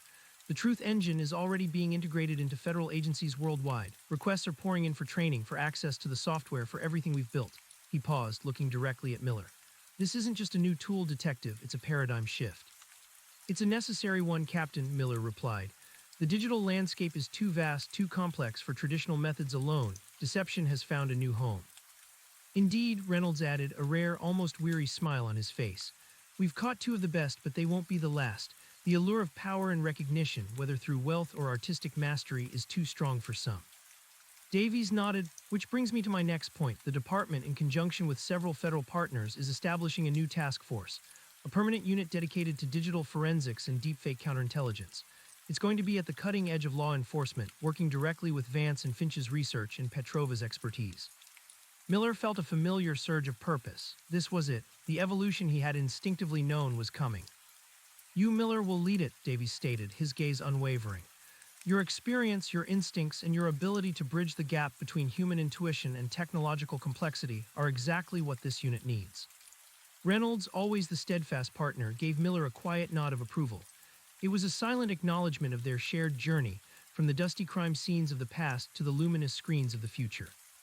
The task force was quickly assembled, a lean, highly specialized team drawn from various federal agencies, all possessing a keen understanding of technology and a strong sense of justice. Their headquarters were established within the secured federal lab, now a bustling hub of innovation. Vance, Finch, and Petrova became integral members, their combined intellect forming the bedrock of the unit's capabilities. Elias Vance, shedding the last vestiges of his guilt, poured his heart and soul into securing and advancing the Truth Engine. He established stringent ethical guidelines for its use, ensuring his technology would never again be twisted for nefarious ends. He often spoke with Finch about the profound responsibility that came with creating such powerful tools. "Knowledge," Finch would often say, "is a river. It can irrigate fertile fields or it can drown entire towns. Our job is to build the dams and the canals, to guide its flow for the common good." Alastair Finch, no longer the reclusive hermit, found a renewed purpose. The world had caught up to his shadows as he predicted, but it had also embraced his light. He worked tirelessly, pushing the boundaries of quantum acoustics not for control but for clarity. He established academic programs, mentored young scientists, and penned influential papers on the ethics of sound manipulation and AI, ensuring that his profound insights would serve humanity, not harm it. He had found his redemption not in isolation, but in engagement, in actively shaping the future he had once retreated from. Lena Petrova, with her sharp intellect and unshakable resolve, became the operational heart of the new task force. She designed the protocols, streamlined the forensic analysis, and became the primary interface between the scientific brilliance of Finch and Vance and the practical demands of law enforcement. Her dry wit and unwavering focus often kept the sometimes abstract discussions grounded in the concrete pursuit of justice. She taught others to see the invisible, to hear the inaudible, transforming digital forensics into a new frontier of truth. One quiet afternoon, as Miller looked out at the bustling lab from his new office, Reynolds walked in, a mug of lukewarm coffee in hand. "Harmon's appeal was denied," Reynolds said, leaning against the doorframe. "With Eris Thorne's testimony and the Truth Engine's complete forensic breakdown of the deepfake, he didn't stand a chance. New charges for conspiracy to murder in addition to the original ones. He'll never see the outside of a cell again." "Good," Miller replied, feeling a sense of finality for Janice Harmon. "It's a cold comfort, but it's justice." "And Thorne's empire is still unraveling," Reynolds continued. "The SEC is investigating hundreds of his past deals, global warrants issued for his top lieutenants. It's going to take years to untangle the mess he made." Miller nodded, watching Vance and Finch animatedly discussing a complex holographic projection. "It's a start. We showed the world that even the most sophisticated lies can be exposed." He paused, a thought nagging at him. What about Ghost, the operative from Vance's lab, the one who disappeared? Reynolds' expression grew serious. That's still an open thread. We tracked a few faint digital footprints, but he's good, very good. He likely went deep underground when Thorne's operation collapsed, but we're watching. He knows too much, and he was too involved with Thorne's brutal side. He'll resurface eventually, and when he does, the truth engine will be waiting. Miller knew this was true. The digital world was vast, but it also left traces. Ghost was a phantom, but even phantoms cast shadows. The fight was indeed ongoing. The task force's first major success came months later. A global misinformation campaign designed to destabilize several democratic elections was uncovered and neutralized using the Truth Engine. Fabricated speeches, deepfake videos of world leaders, and manipulated audio recordings were all exposed, preventing widespread chaos. Vance's technology, refined by Finch's quantum insights, became the ultimate arbiter of digital authenticity. Miller found himself embracing his new role with a quiet determination.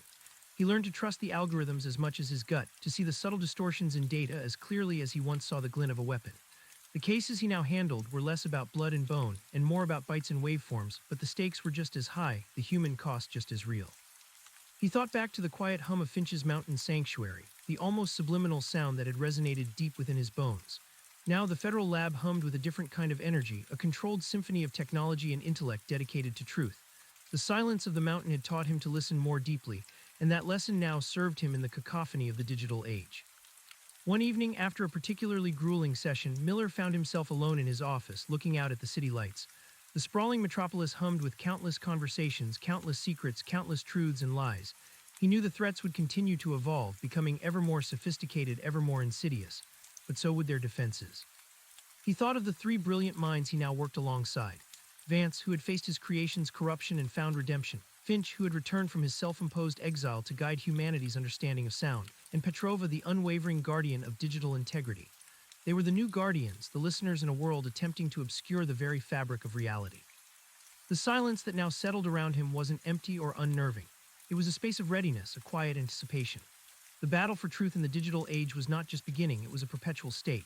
And as long as there were those who sought to manipulate perception, there would be those, like Miller and his team, ready to expose the lies, to amplify the unheard, and to ensure that the silent music of truth would always find a way to resonate. He was ready to listen for the next dissonant chord, and ready to respond with the full symphony of truth.